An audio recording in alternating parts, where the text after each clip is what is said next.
shocking memory fragment. The numbers are so little on the top of my screen, and they glare at me with such intensity that I can just hear their accusations. I'm late for a night out with the girls, yes, but I have a perfectly good excuse, jeez. Considering I didn't follow typical office hours, they really can't expect me to be able to just go as I please at 5:30 on the dot. I have to sit tight with my personal assistant, Chris. Tells me that we have a big one coming. Whoops, my couch is all funky. What's going on here?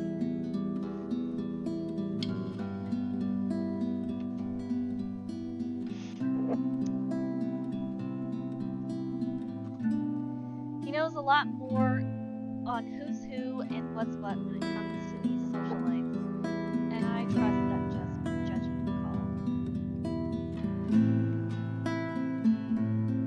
I really don't have time for rich people and their drama and their politics. The sort who were born with silver spoons in their mouths and who were used to wagging silver tongues about. I let him handle the negotiating with them for the most part. Why else would I have hired him? But he told me I'd receive a message about it an hour ago. Now, if only he has the full shilling when it comes to the time. Come on. I have a social life too, you know, to an extent. Sort of. Pressing my head against the table and try to stave off an oncoming headache when the notification for a new email pops up. All I'm expecting is, hey, this looks like a good project I found. Go send them a design or something like that. That's often how it goes. Even with these rich, jammy clients who's heard of me from their equally jammy friends, I can't expect them to hire me right off the bat. Which is all well and good and reasonable. We'll figure out what they want, send them my profile, my drafts of their projects, my rates, and hoping for the best. This is a big client, Marianne. I'll babysit Berthiel for you. Just please take this one project. I promise this person is huge in Lexington.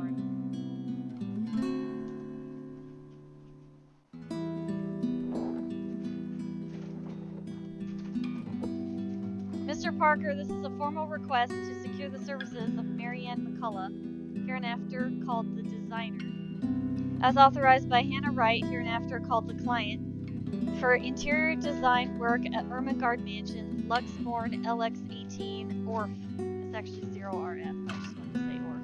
United Kingdom.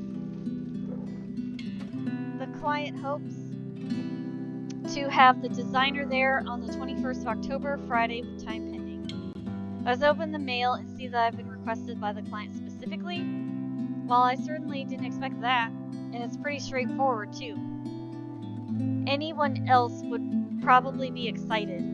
They would be working with the Hannah Wright. She's just one of those rich socialites that everybody loves to talk about, no matter how hard I try to tune out such nonsense.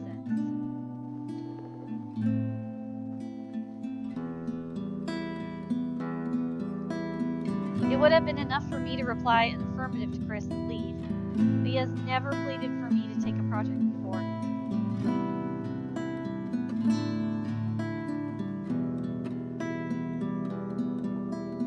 We've worked with big personalities in the past, celebrities, bankers, and even a few politicians. My PA had been indifferent about those. So the question bounced about my skull before I spied one of the email attachments. A newspaper clipping from Luxmorn's daily business news section, boasting the headline, Wright Enterprise donates £2.5 million to refuge.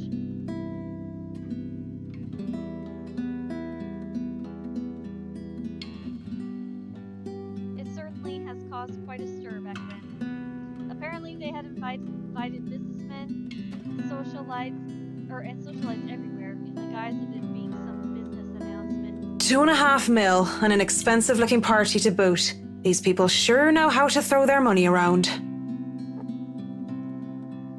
Not that I should be so callous. They're going to do a lot of good and help the community of people with all those pounds. I, of all people, shouldn't criticize such acts as to whether or not they were for show.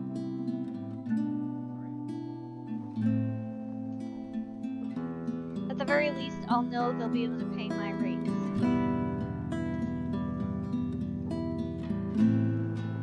With the headline out of the way, however, I find myself staring at the picture that came along with Flippy. Because, wow. Here I am expecting a sour old woman in a blazer and a skirt. But the woman that was plastered on the front page looked like she belongs on the front page of the entertainment section, or even if I had to be crass, as a pinup for a glamour.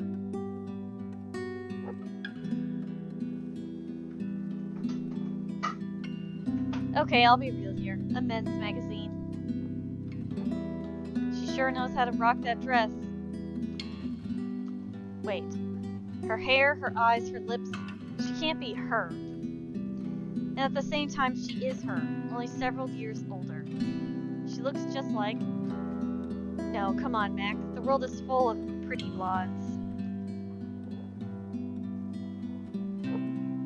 It's just a coincidence. With a shake of my head, I snap out of it and reach out for my phone when it buzzes, nearly falling off my chair in the process.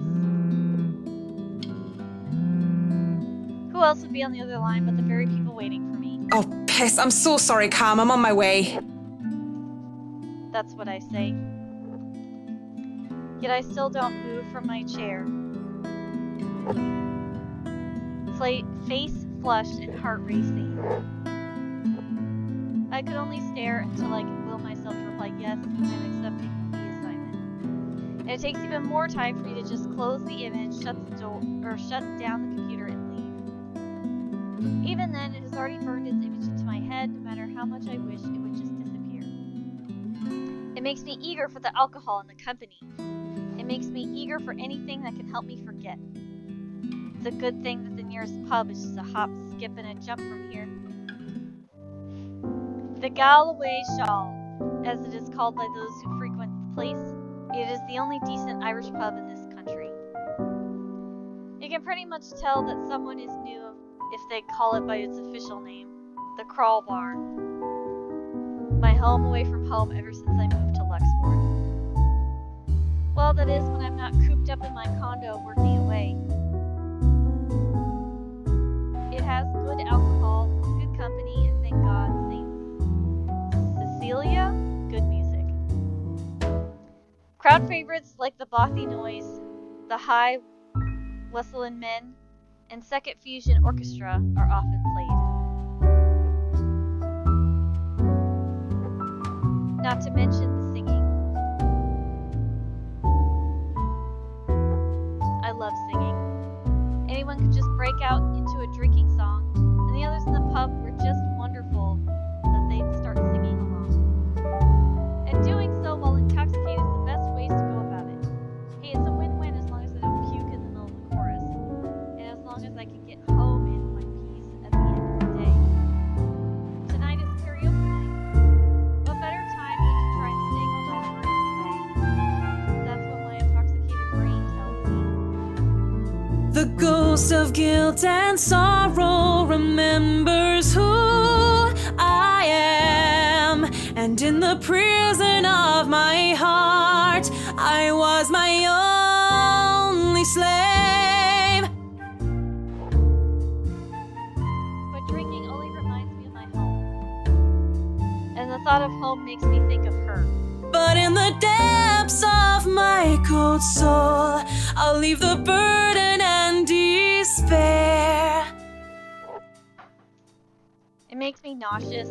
It sickens me that the smallest reminder of her can cause me such grief. I'll fight for what's worth fighting for. Forget the fear, forget the rest. course, that just might be the booze. Any other day I would have scolded myself for drinking so much. I lied to the Lord, I lied to myself, I lied to you and everyone I care, until there were no more lies to tell. But I already have a client, and we'll be having our first little meet and greet in a few days. Cowardice is easier than being welcome. brave. Ew. But at last I found the strength Absolutely. I lost to sing my love How is letter Marianne's to story going so far?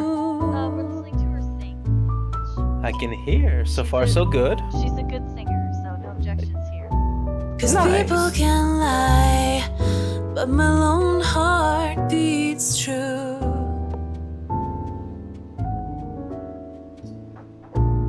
I want to at least enjoy this night, get over the hangover tomorrow, and return to being a prim and proper professional athlete. That A lot song of was bees. for Cam, our lucky bride to be.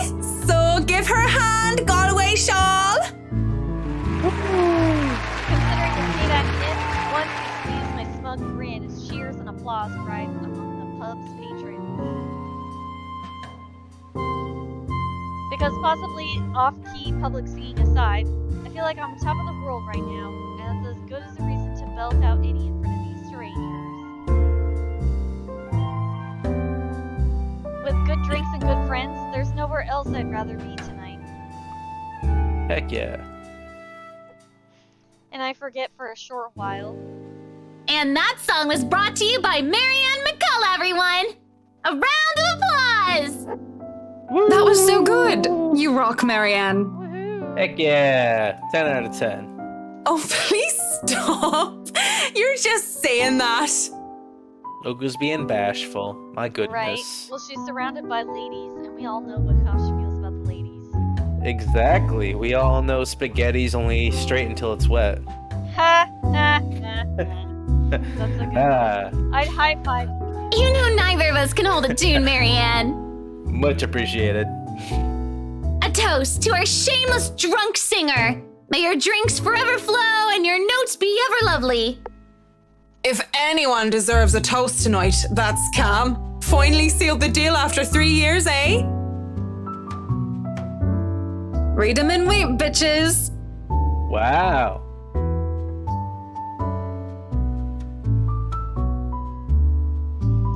Kamala's diamond engagement ring gleams as she holds it up for all the world to see. She has reasons to be proud. 3 years of living together, and her boyfriend finally asks her the big question. Would you go to In-N-Out with me? You know, In-N-Out is not as good as Yeah. What? Sincerely, huh? Obviously, she said yes. Don't get too attached to that ring or the one after, sweetie. I was wearing a wedding ring not so long ago, and look at where I am. Luke said he feels like it got too hyped up. Like it was good, but it wasn't. Yeah. Okay. Like it set his expectations way too high, and I kind of feel the same way. Like I went there thinking it was gonna be great, and it's just disappointed. So it's okay. It's just not like, oh my god, you gotta go hit this up on like any given day. Oh my goodness. Oh no. One more time, Luke. Oh, I was expecting to like bite into like soft, melty gold like of a burger, and I was just like, oh, it's a nice burger. He was. No. Did you no hear? way. Did you hear it? I did. I Okay, did. okay. Yeah. Okay. No, it's a fast food joint. You get fast food at that point. But enough of me being a downer. Cheers to a happy engagement! Let's get married. Of course, if something like Haruna's divorce were to happen, I'd be there for Cam. Just as Cam has been there for me, acting more than just my yoga instructor. I can't be happier for my friend right now. Cheers! Cheers. Well, we both will be there for Cam, won't we? Haruna and I? Haruna, it's been a real bad year for her ever since her divorce. She's such a nice person, even loaning me money to open a studio, and she didn't deserve what her husband had pulled. I I'm happy she's smiling again and picking out like she used to. I think we've all missed our Japanese firecracker. We met in yoga class, something I had joined to keep myself in shape, and well, honestly, so that I could make friends when I moved to Luxembourg. Clearly, it works like a charm, and it definitely didn't have anything to do with the fact that I brought along my lucky D20 die with me on the first day. No, sir. I love What? this girl so much. Oh yeah, she's a Dungeons and Dragons. What about you, I Marianne? can tell. You're 30 years God damn old it. and you still haven't got yourself a man. And wrong you with guys that? know I have a very busy schedule. I don't have time for that. Oh, come Exactly. on. That's a lame excuse and you know it. You need a man who will take care of you and you need it now. Maybe some hunk will be your house hubby while you rake in the dough. I'm quite capable of taking care of myself. Who needs a Mr. Right? Hey, There's look at a me, W I'm missing Marianne there. McCullough, a lawful neutral cleric with 9 points in wisdom and 8 in charisma, but I can't get myself a date. Huh? I mentioned druids and demons once.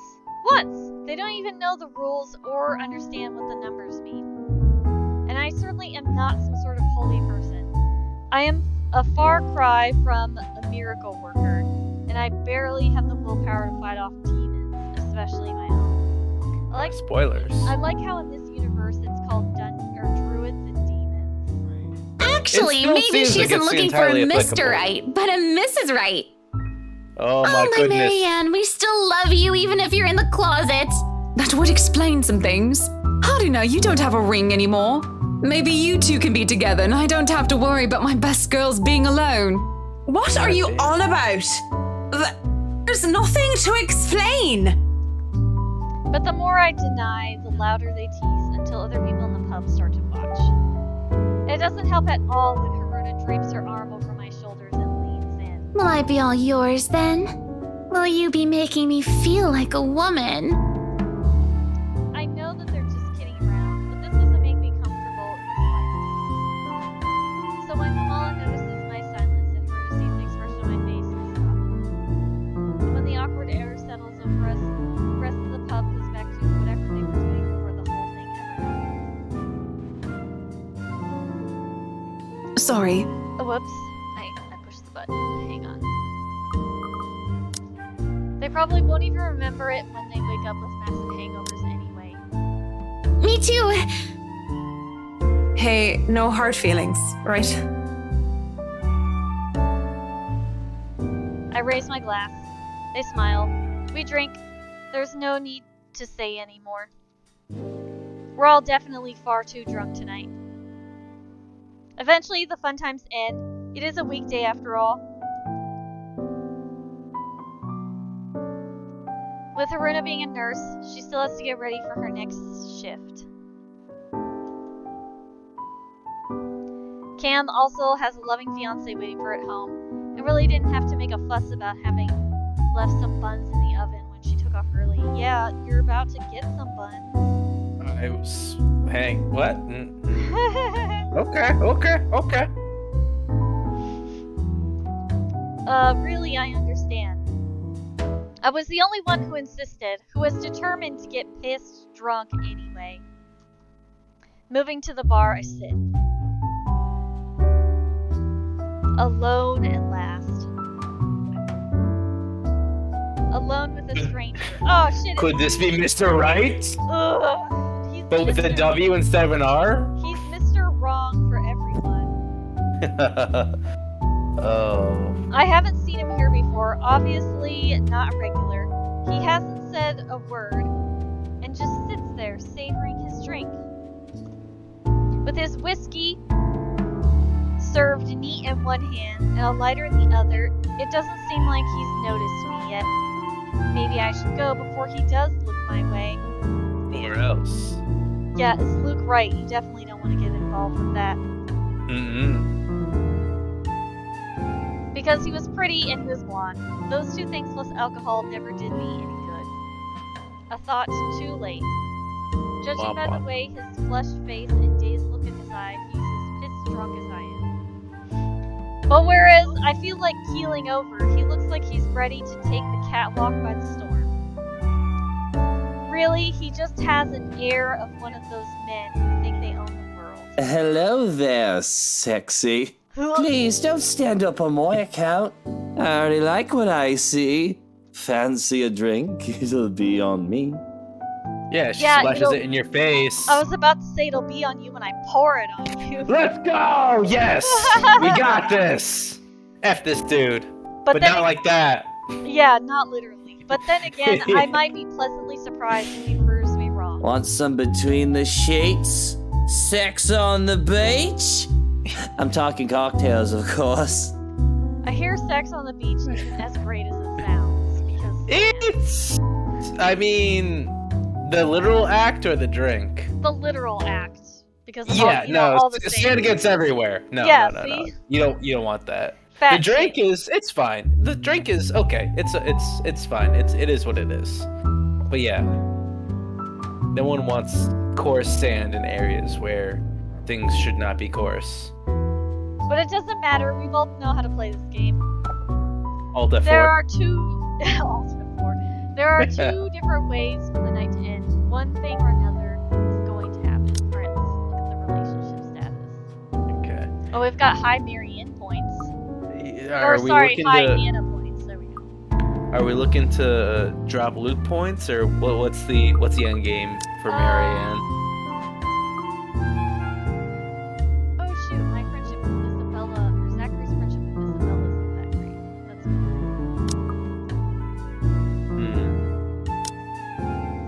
That's okay.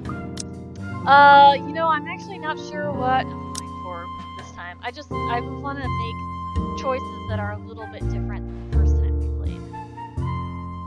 Then we'll do just that. The question is, what do I want? Oh no, that's fine. I'd rather order some blue balls or some AMF if you don't mind. Oh wow. Jesus Christ. He looks like he's about to say some witty retort, but stops himself and downs the rest of his whiskey. I order a mint julep, and he gets another whiskey, and we start the customary small talk.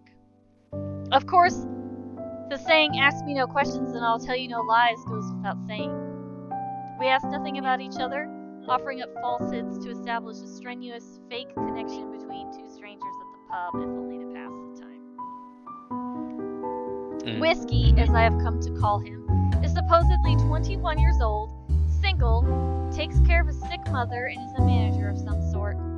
No way that dude's 21. Yeah, Get out of here. not 21. Yeah. If he's 21, this is definitely not in this era. This dude's like 40 years ago. Like, oh yeah, I'm 21.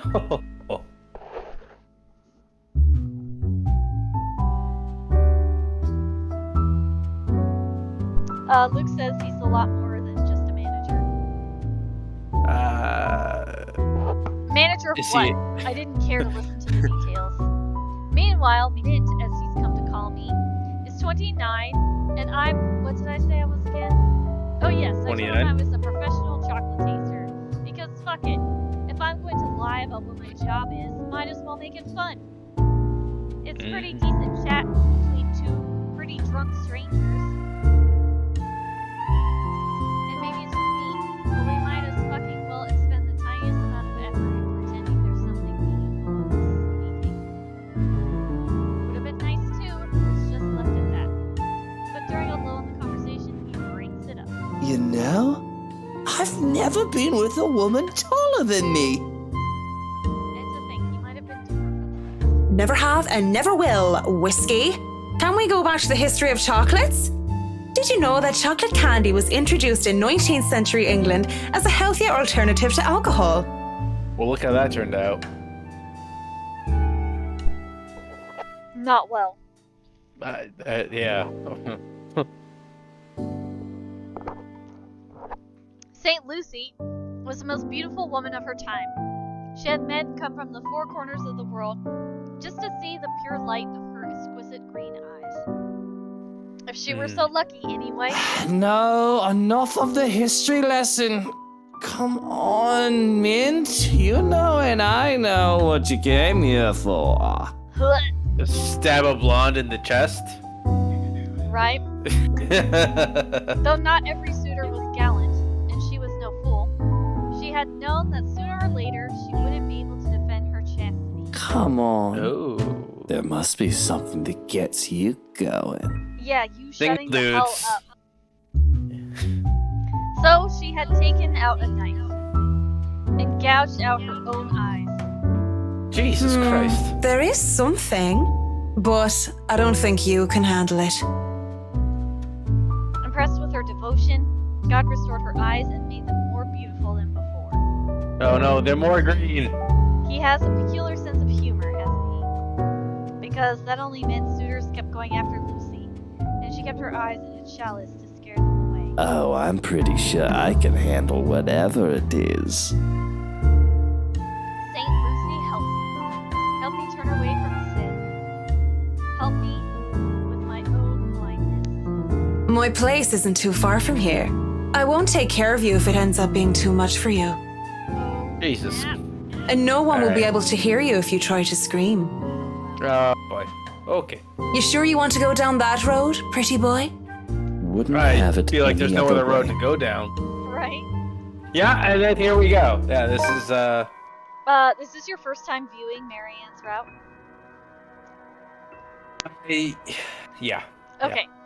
So the first time we played through this, we decided to sleep with Luke. So we're not doing that this time.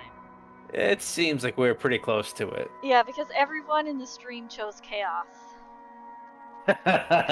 What a bunch of jerks. The best thing about having my condo so close to the pub is the ease of access. As long as I can stand and walk, I can make of it my home. I can relate to that. It was a lot of fun. Maybe I'd need help from a kind neighbor or two to help me with the last leg if I've really gone overboard on the alcohol. Okay. But I always made it home. Sometimes with company. I like that she's got 2 anime ladies on her wall. Yeah, I was gonna say. Never mind. Of course, that always comes with complications, especially with the real clingy ones. But it isn't anything a good tip about stalkers to the building security can't fix. I'm always nervous though, even if this isn't the first time I've done this. The first few minutes when we enter my room, the first few agonizing minutes where I try not to panic. Okay, Mac, so far so good.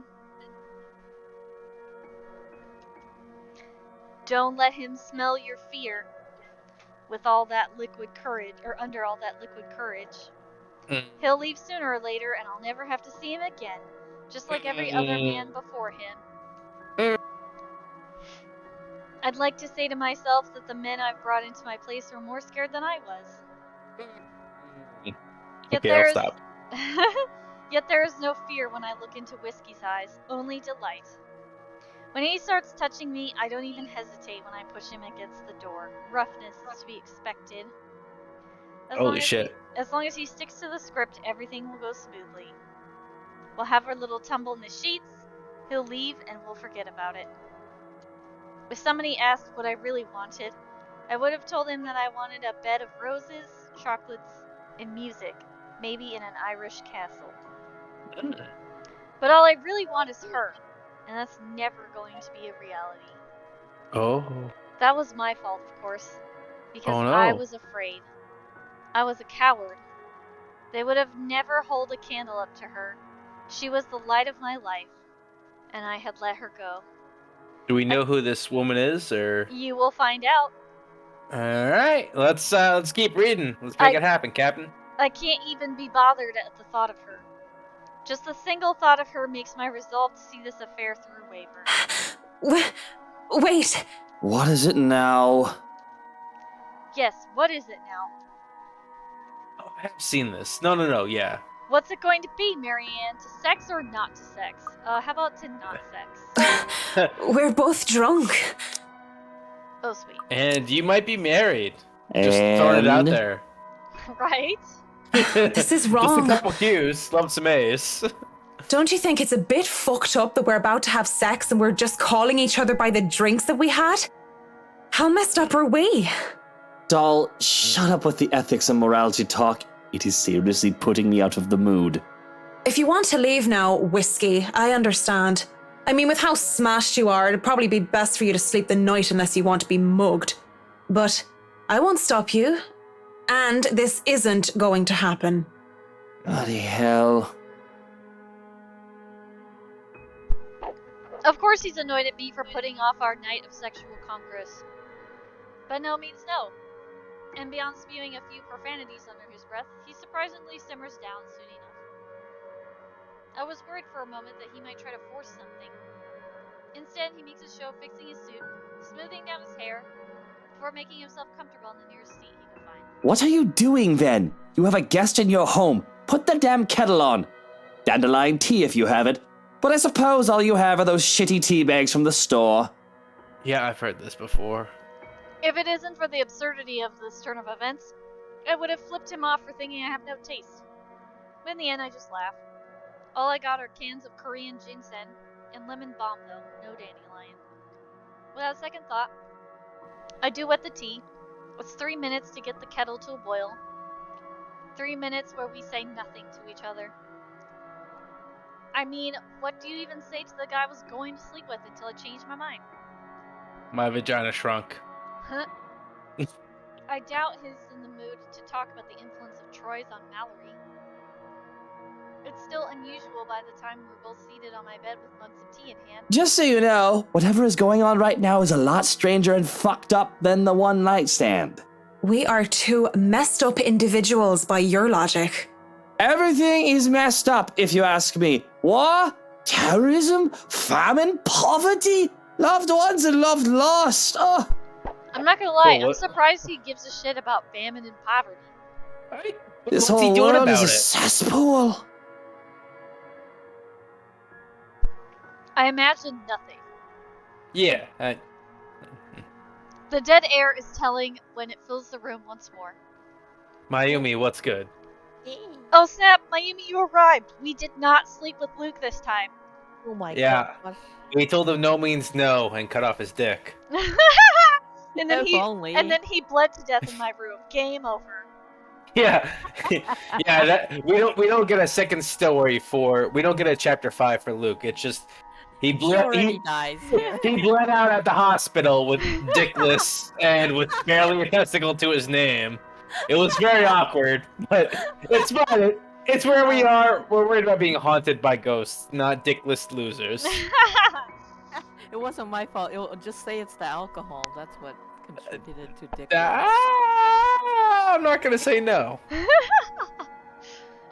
Before I continue, Alex, did you get a chance to watch the last bit of Zach? I did. Awesome. Yep. Okay. Yep. Oh my god, look at that. Did you enjoy being trapped in the jail cell with the creepy lady? I feel like that's a loaded question, if I'm being honest. Do you enjoy being trapped in a place you don't enjoy with a person you don't really want to be with for a known amount of time? And by the way, there may not be food. Yeah, it seems like a grand old opry to me. I'm super stoked to see where this story goes. I love this line. Spill about whatever issues that made us the fucked up person that we are. Mr. Wright, how much time do you have? Because there's a lot of therapy that you need to listen to now. And there it is. And it is. But I guess some part of me would rather not put the weight of my problems on somebody else's shoulders. It wouldn't be fair to leave that to a person when I don't even know if we'll see each other again. And you will see him all the time. My goodness. Sooner rather than later, we both pass out on my bed. Mugs left forgotten on the floor. Yeah. When I wake up, whiskey is already gone. A bottle of painkillers and a note on the table are the only evidence that I wasn't alone last night. You know, it looks like it says Mazian. Yeah, I know. Like. I saw that too. I was like, this dude's got. With a Z? It's pretty classy, but also. What? That would also be Like- thanks Foz. Hey. I don't even question where these are from or how he knew my real name. Or he was drunk and he tried to cast some lightning spell. I know, I'll see him in an hour. Like, fuck my life. I'm just grateful for something to help with the hangover. Might as well. I have a job to do. There are certain choices yeah. you have to make to die. Yes. I have it opened on my screen, so I know which one to choose to make sure I fail. Okay. I probably should have listened first before I started playing. Let me see where we at. Okay. I'm trying to figure out where die. She seems pretty distraught. Oh, here we go. So the 25th is when we lose Isabella. Oh, she's in a coma right now, so technically she's not Oh dead. yeah, sorry. She's in a coma. My bad. Oh shit, bitch slap. Yeah. That was a good picture. Oh, there we go. The 29th is when Luke stabs her. No. Dead, and then very dead again. And the then Halloween Zach is when finds Zach my body. Okay, it isn't often that I think about drinking this job. But after meeting with the Reds yesterday, it really makes me want to break my self-imposed rules. I can hear my own What? echo. Wait, so she met with the Wrights, so she knows who Luke Wright is? Yeah, so today's the 22nd in her route. And then She's meeting him for the first time. yeah, and it looks like yesterday was the open house, and that's when she was called over to meet with Wright.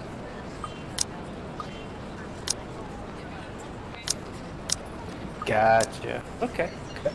Okay, but after meeting with the Wrights yesterday, really makes me want to break myself imposed rules. Because first off, Buckingham Whiskey was fucking damn Mr. Price, and to top it all off, they had somehow forgotten to inform me that they didn't own the Ermengarde mansion yet when they hired me. What sort of person does that? Ugh, rich people. I could do nothing but Exactly. twiddle my thumbs with this, however. Twiddle my thumbs and wait for the go signal. It's not like except other small projects, this is a big job and I should be ready to start on it anytime. Not to mention that my PA practically begged me to be patient. It was a hard decision to agree, but I did so in the end. Besides, I'm doing this for the Ermengarde mansion and not for anything. I had a headache, whatever I do anyway. I'd go to the pub again, but seeing what happened a few days ago, I'd rather not end up in bed with another potential client. And it might be a huge leap in logic, but the library's the next best thing after the pub. I have to go there for more books for Dad. Plus, I also need to return the ones I borrowed last time. Finding a new book or two to read for myself while I have nothing to do isn't a bad idea either. So on a Saturday morning, I find myself going to the only library that's working in the block. I'm not gonna lie, I miss going to the library. Yeah, I basically go to the library to and I bring my laptop with me and I just hog their internet and just do schoolwork. Cause like I liked the ambiance of the library. Yeah, quiet is nice. I usually would pick the library that's the noisiest. Like I wouldn't pick a really quiet library because the silence would be too distracting. So I'd pick a busy one where I can like Oh, constantly. really? Silence Yeah. distracts you? Okay. Dude, Yeah, what? I was in a study group in like my chemistry. And no one said anything? Can you hear me? Yeah. I can. Oh, okay. So I was in a chemistry group, and they invited me to their study party, and they rented a quiet room in the library, and no one was talking. It was so quiet, I could hear everything. I could hear the ticking of the clock, I could hear everyone doodling on their papers, and it was just so horrible. I just could hear every little sound that everyone was making, and I absolutely hated it. And I was like, so are we able to, and I wanted to like ask questions, but they wanted to study quietly, and I was like, alright, I can't do this, and I left, and I went to the cafeteria and I studied, because it was noisier. And like, being able to, hey Butler, welcome to the spooky stream. Yeah, like, oh, what's up, Butler? How you doing? And being able, so basically, because I focus on ignoring the sound, it also helps me to focus on my homework, if that makes any sense at all. Kinda, yeah. But yeah, so I've discovered that studying works best if I go somewhere like either the school cafeteria or like I pick like a cafe or something. But like, yeah, I can't study in a quiet place. The silence is too It distracting. has to be a noisy library. It has to be a noisy library, or it has to be a busy place Dang. where there's enough ambiance in the background. That's also the reason, like, when I, during the pandemic, when I was doing online school, I always had jazz music playing. Nice. I gotcha. After returning an Urzuli and a poetry book of Henry Podbrady, I asked the librarian about several titles on my list, though I don't have much luck on that front. I'm gonna look up how to say that word, because I always feel like I botch it. Brady or Azori? Both of those things. Yeah, okay. Okay. Oh, I was right. It's Urzuli. Okay.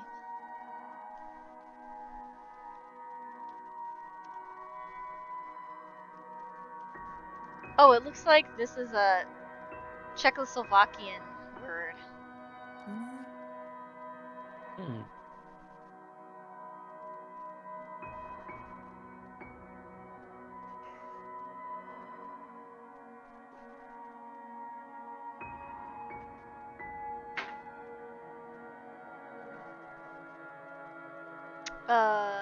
Weird. I hit play, but I can't hear it. Okay, so dialogue with death has already been snatched, and she bluntly said that she did not keep our mathematical universe for someone who didn't return books on time.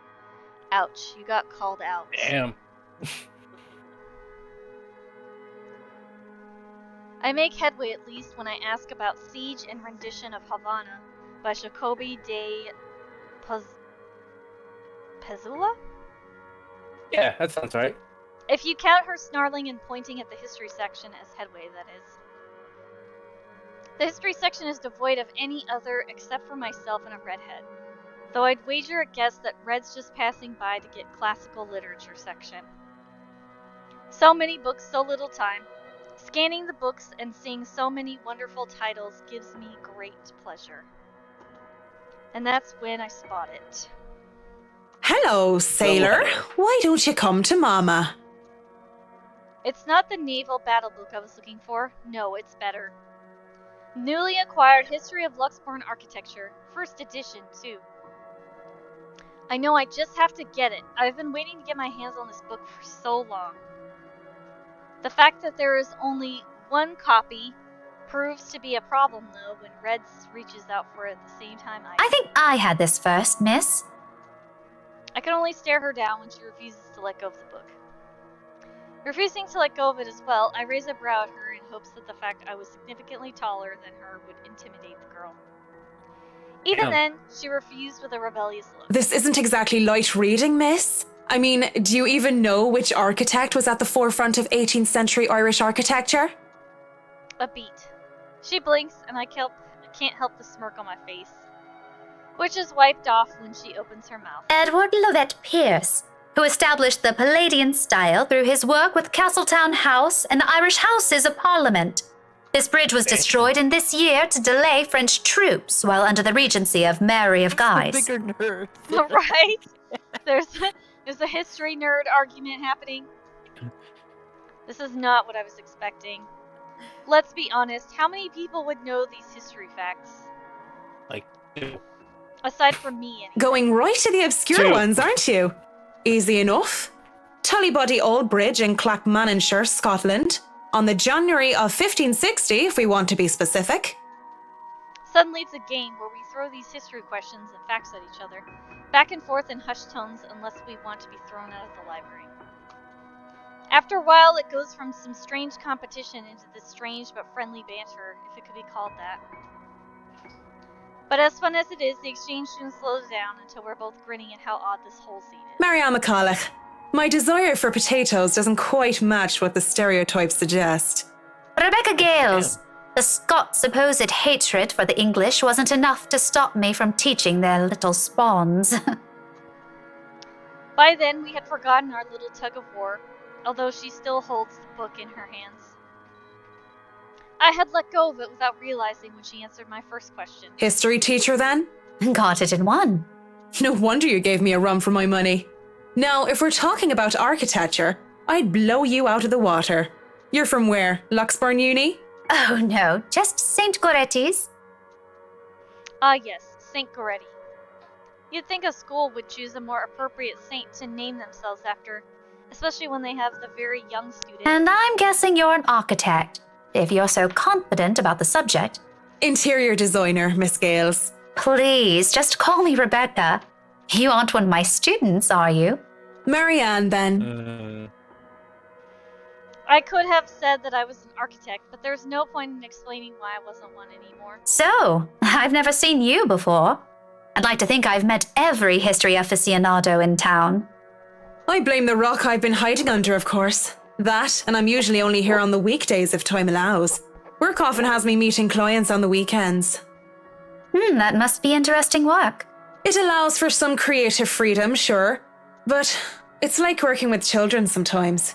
Though you probably have it harder working with actual children. The hardest part is convincing them that your idea is their idea. That sounds exciting. It is! But isn't that true for any workplace, though?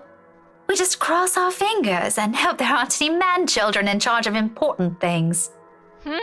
Any big projects right now? I can't imagine that interior designing is a frequent thing. I'm working on the Ermengarde mansion. Lucky me. That mansion. Intach. Wonderful. Breathtaking. I can't wait to start in it. Now that is beautiful architecture. A pause. It looks like she wants to say something at the mention of the house. I'm not surprised. That place is certainly popular with the locals, especially with the urban legends attached to it. In the next second, though, she seems to think better of it and drops what she's about to say. So, do you have a portfolio or anything I can take a look at? I'd love to see your designs. Maybe you have some on a tablet.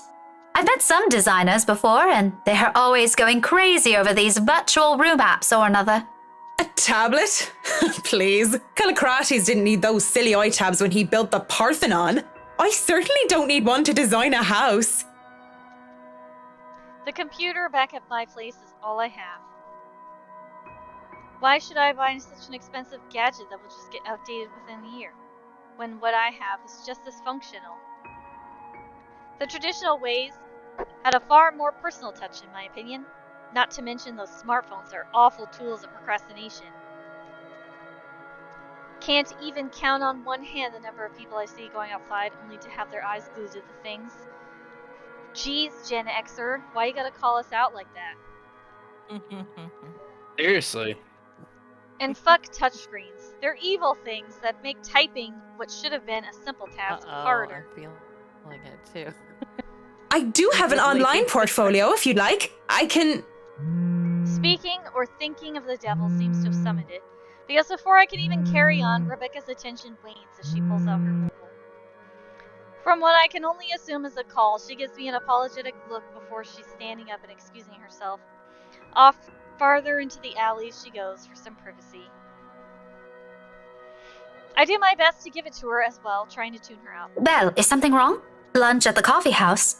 Sure, I can make it.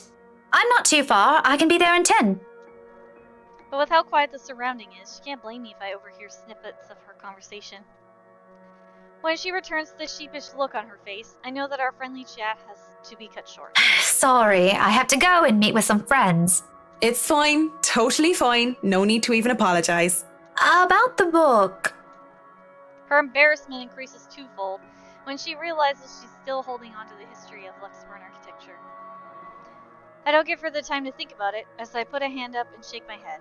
Fishing out a pen and paper from my bag along with one of my business cards, I hand them over to her. You know, I'm busy with work, so I might not even be able to take a peek at it anytime soon. You can go ahead and have it. You know, they actually cut out the romance between Marianne and Rebecca, and they also cut out Zachary being a romance option for Isabella. Oh, really? Yeah. Why'd they do that? Really? I was There like, was boo! an option?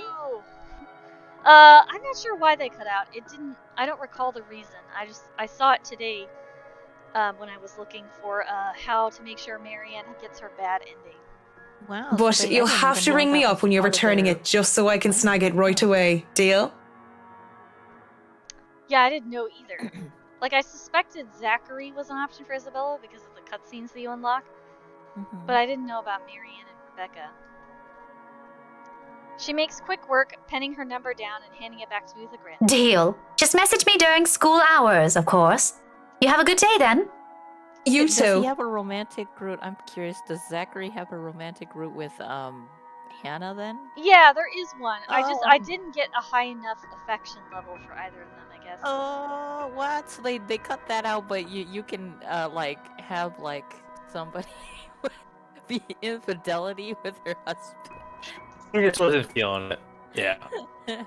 To be fair, Luke commits a whole crap ton of Yeah. infidelities, so fuck that guy. Yeah, I know that's true. Oh snap! Luke says he's guessing it was cut due to deadlines. Whoops. Wait, in-game Luke said that? No, our Luke, real Luke, not doppelganger Luke. With Rebecca gone, I'm left alone standing in the history section.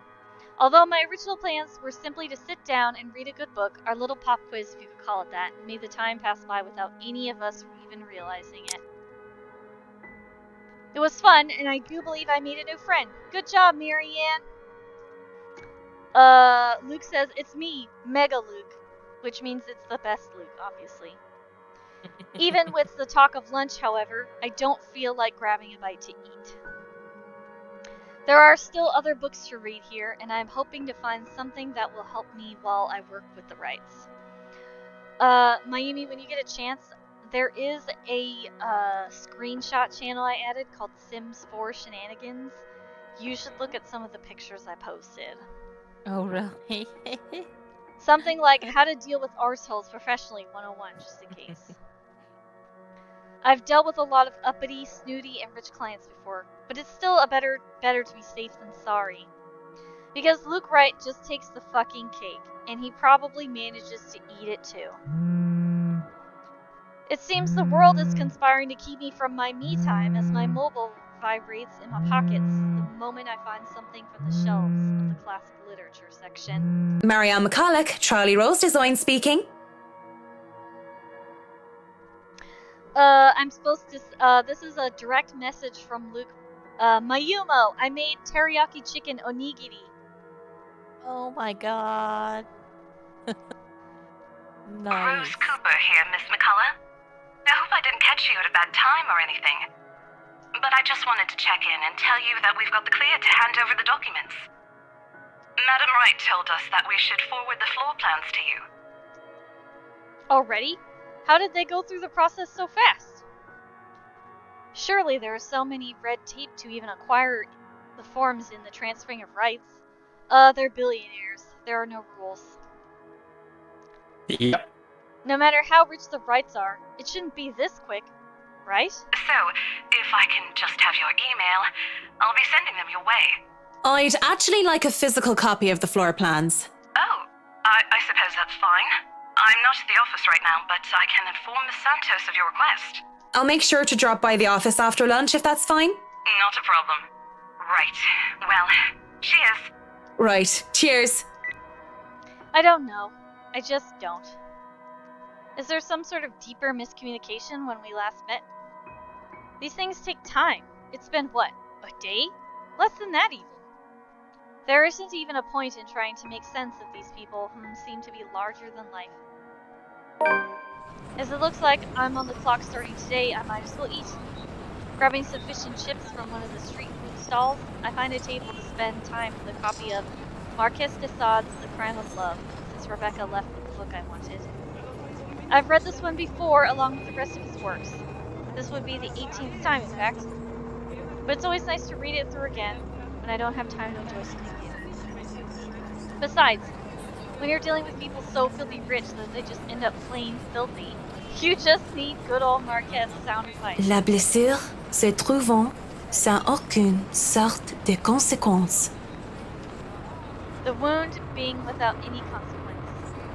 Of course, it's folly to think that things have no consequence when everything actually does.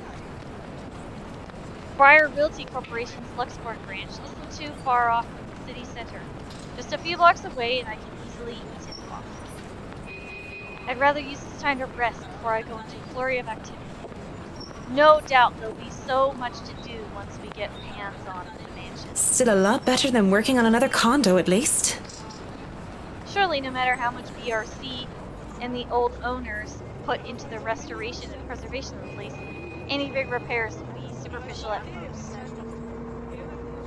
I am quite certain that in their haste to sell the property, they did a rush job. It isn't an infrequent thing to do, despite how it is frowned upon. There'll be a lot of hidden issues that I will need to weed out, and I have to make sure I find every single one of them, especially more serious damages. Structural integrity is definitely on the top of the list we will have to consider. The building might look sturdy, but is centuries old. That alone will likely pose a few problems here and there, with limitations on what we can do. Besides, despite how much I detest these rich snobs, they can put rather handsomely, or they pay rather handsomely, so long as I do an excellent job and do more than necessary. Those two things always made sure the referrals keep coming. I don't even have to hunt down works projects for myself. When I do go up to BRC's office, I can't help but stop and stare when I enter the building. With the lunch hour closing, employees should have been back already, if they still aren't filtering through the doors. I get that it's a Saturday. The people probably feel tired and lazy to be working on the weekend. But they're still on the clock and not bumming about wasting company time on extended lunch breaks and cigarette sessions. The office is spacious, as it is with these big corporations. Each person is given their little space of what's usually a 2x2 meter cubicle.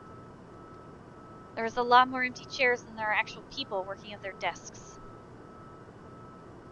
It reminds me far too much of my last day at Poroskova Projects during the massive layoffs due to the Irish economic crisis. But it isn't just that, though. Everything is as quiet as a grave. It's as if these people are merely ghosts. Speaking of ghosts, Santos comes in through the door looking as if she's just seen one. She looks at me wide-eyed, like a deer, caught in the headlights, ready to bolt at any moment. I'd ask out of concern, but I feel like it's not my position to do so. What if it's something personal? I'd simply be overstepping my boundaries. Really, it's none of my business. I presume that Miss Cooper told you why I'm here, Miss Santos? Huh? Oh, yeah. Sorry, I just got back from lunch, you know? But it won't take too long, don't worry. Of course it won't. This whole project has established itself to be a matter done in haste. Oh, that's right. This was back when she saw the ghost in the window. I do hope it doesn't mean that people are being careless in their duties. She flinches and looks like she doesn't quite know how to respond to that. Thankfully, instead of opening her mouth, she leads the way towards her station and goes to fetch the floor plans. It won't take too long, as she said, but it does take a bit time spent to compose herself, most likely. You know, we usually just email these things. I prefer the real thing. Not that you would know. You probably have your nose stuck in front of a smartphone when you're not working, and even when you should be working, playing those mindless, addictive games. I definitely wish Krish would stop playing that Batcat thingy during work hours, too. I know what you mean. Digital painting is nice, but nothing beats the smell of real paint. Not that I go and smell paint like a crazy person, but, you know, the real thing is different. Smells paint. Wait, what? Yes, Right. nothing is quite like the real thing. What the heck? Checking out the floor plans, I see that I'll have a lot going for me now that I know how Ray felt when he found the Central Park West building floor plans from that one movie. This is why I became an architect in the first place. Oh yeah, it doesn't have the wine cellar on the map. Or the underground, you know, where the creepy prisons are. Oh yeah. Right. No, there's nothing creepy down there. Jacobean style at its finest. It's a thing of beauty. Look at these gorgeous rooms and delicate harmony between the empty spaces. And speaking of empty spaces, there's something rather odd about these ones. I feel a bit silly saying it out loud because I've never lived in a big house, let alone a mansion.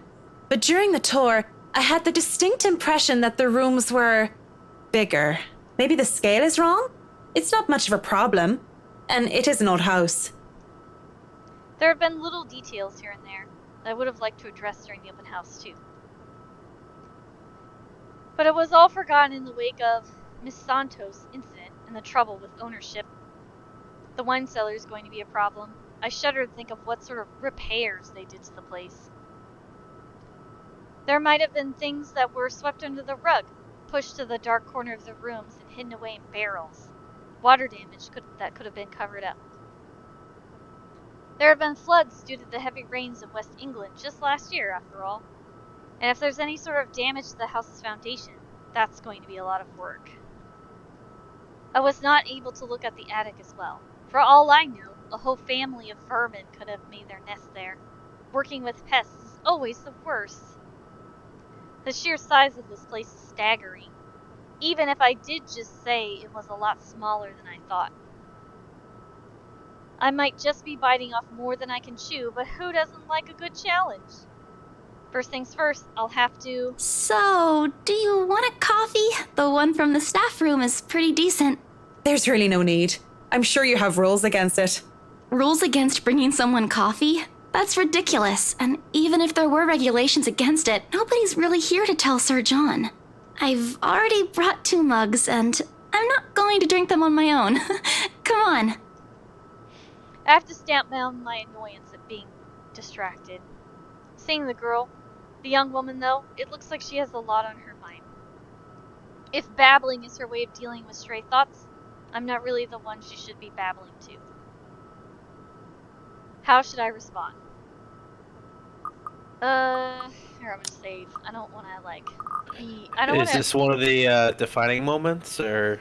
Well, I don't want to be nasty to Isabella. Like, last time we were just mean to her and it made me feel bad. Oh, really? But you could be mean to her and then she'll get karma because she's gonna die anyway. Oh, wow! God damn! It's not if you were gonna go that route and you didn't. You know it. Like, yeah. Well, see, if I play these games with branches, I want to go and see all the branches. You imagine that? Like, hey, I know you had a really rough day at work, but go fuck yourself. Like, what? It's all cool. You're gonna die in like 3 hours, so go fuck yourself and just get out of here. Like, oh, I love this office. I guess I don't know. And then you actually die, and be like, I can't leave a negative Yelp review. I mean, I'm just saying for these games where they give you a choice, I want to see all the options, and so even the shitty ones, I'd like pick the ones. Well, if it's gonna be the bad route anyway, I might as well just pick. You might as well dance with the devil at that point. Let's tango for 2 more. Am I right? Let's get some swords in with this devil situation. This is why you see I get all the bad endings for those Otome games because I always pick I don't have time for this. Go fuck yourself, Isabella, or whoever you are. Mayumi, I have a message for you from Butler. He says, "Wow, Mayumi, that was dark." That was super fucking dark. Yeah. Why would I be nice to them?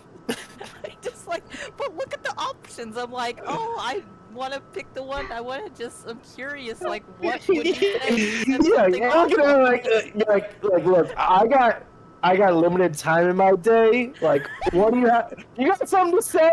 No? Alright, then I don't have time for this. Get the heck out of my face. Like, good luck with whatever happens with the rest of your evening, whatever that may entail. Like, you might get murdered by a ghost. But hey, that's on you at this point. I don't want this. I want to go back to the bar. I'll eat Mr. Wrong at the bar. See how that goes. Probably better than Mr. Right, if you catch my drift. Like, sweet Jesus. God damn. All I have to say is, dang, don't ever spite Mayumi. She will cut you. Yeah, I feel like I one step out of line. She's like, I'll cut off some toes. It's fine. Yeah, you're using those, right? No, wait a minute. This is a game. I can take back my answer. No, we are going full steam ahead for this one. It's all about the Count of Crotchety Crisco. I don't know. I didn't have a good pun at the moment, but I don't have time for this. I guess if that's not one of the things that leads us down the path to murder. Okay, so we're gonna have to say you have something to say. You got something to say? I'll give her Speak time. up. Let's see. Oh shit! That actually was plus? Dang, okay, I give her time to speak Well, I up. mean, if you, the other option was like, I don't Yeah, have time for this. If you gave it a bird, yeah, exactly. Like I ain't got time for your bullshit. Like hell no. I'm like, all right, I guess I'll just fuck off in my tiny village. Okay. But when she just stares, I clear my throat. Yes? You have something to say? As embarrassment creeps up on her face, I snatch one of the coffees from her and take a sip. Too hot. Just thinking and speaking off the record, it must be fun what you do. You go to people's houses and you make them, well, pretty. You're sharing your art with them. It's a little bit more complex than that. But if you put it that way, it is fun. I wouldn't have done it for 7 years if it wasn't a little bit fun, I guess. These big clients always have paintings in their homes. Do you have a supplier for art pieces? I didn't expect to hear such questions from her, seeing how well she handled herself yesterday. I didn't doubt then why she was assigned to an important sale like the Ermengarde mansion, despite the little accident she had. Now she just looks too young, too nervous, and unsure of herself. Although her enthusiasm must make up for that in spades. In fact, I would have believed if she had introduced herself the way she is at the moment.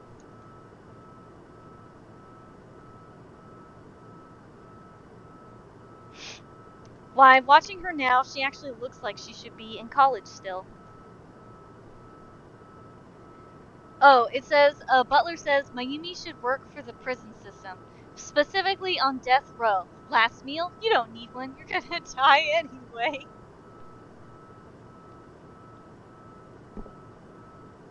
No, you do need one, because then you can write it down like, oh man, it's so fascinating reading about like what their last meal was. They like document that shit like in detail. If that happens to me, I pray to God one of you tells them, oh yeah, they want the ultra spicy burrito with like the hottest hot sauces, so everyone feels terrible when I get like the death penalty. Be like, well, they got murdered and they had like the wickedest burrito before, so I guess we're all fucked today. Let's see how it goes. Acts a bit like it too when I think about it. I thought she was a teen slumming it about in the mansion when I first saw her there, lying on the ground.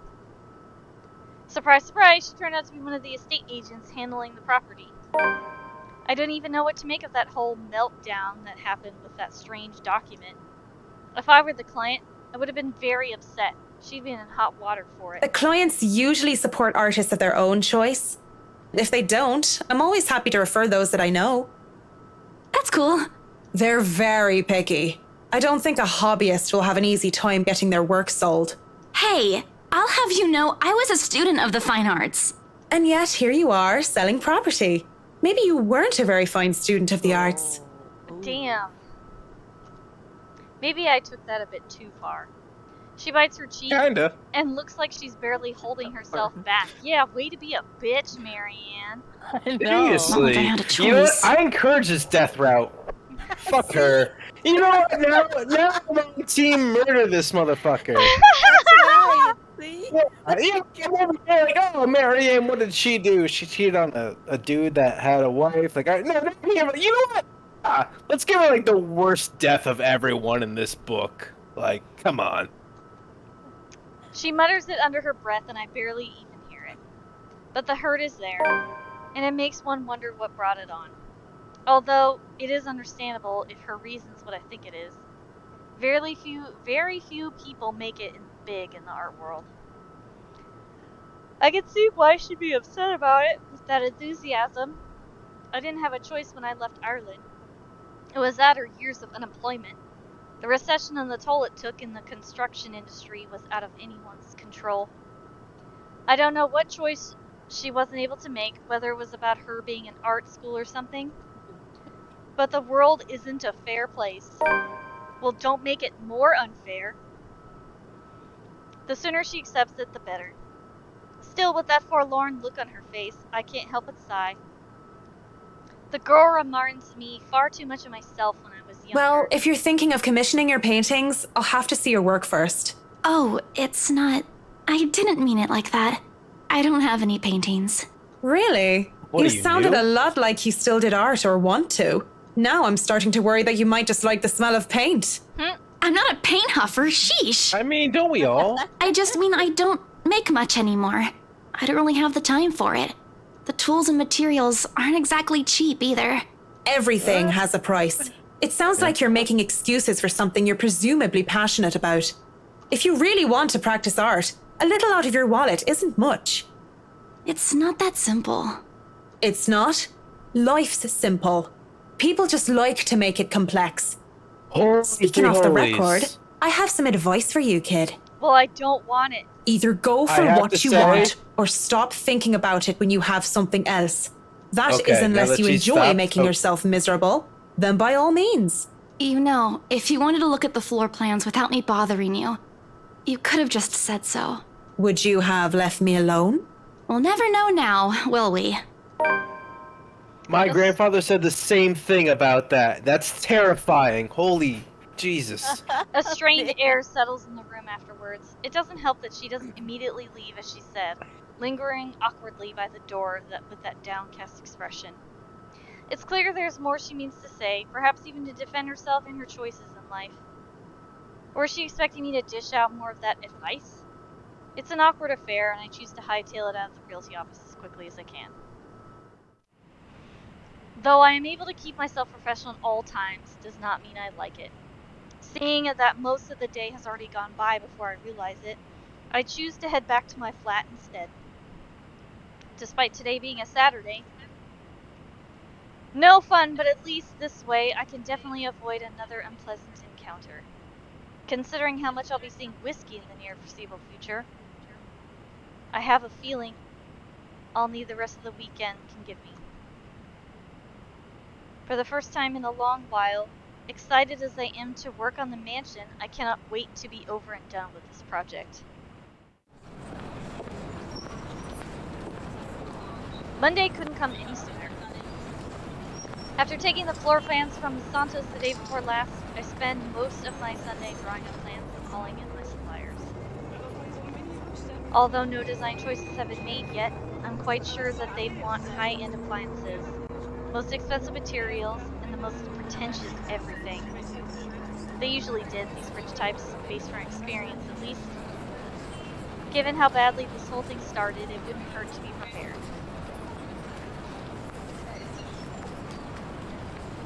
I'd have to check myself and make sure I'm not playing with my gloves as one of the other building tenants takes the elevator up with me.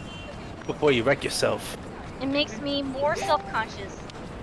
When the woman's eyes go over me, I'm sure she was going to point out some perceived flaw in my physical appearance. She might be into her. You never know.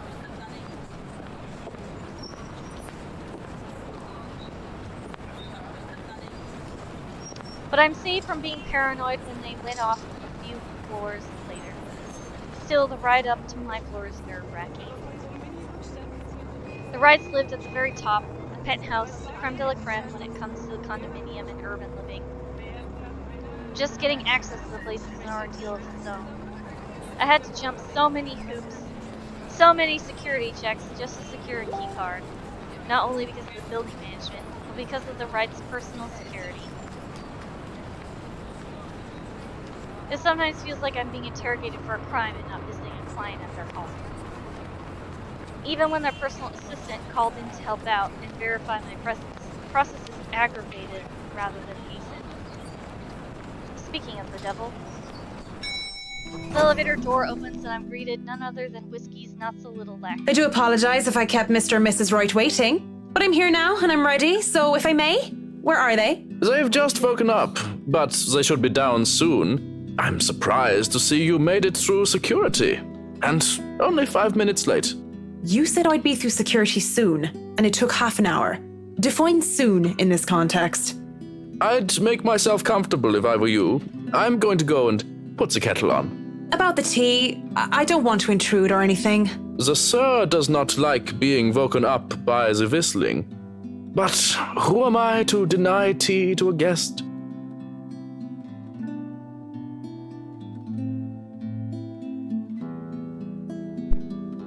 He shows me to the couch before drifting off towards the kitchen, quietly pulling out a teapot, cups and all sorts of other things in preparation for the tea.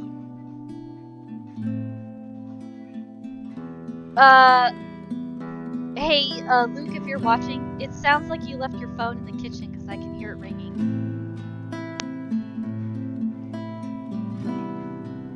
Hang on a second.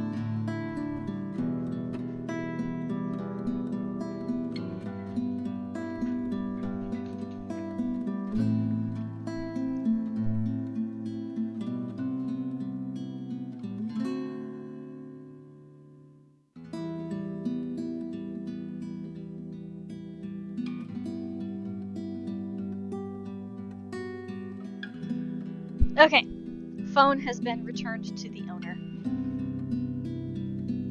Good. Alright, give me a second to get back situated on the couch.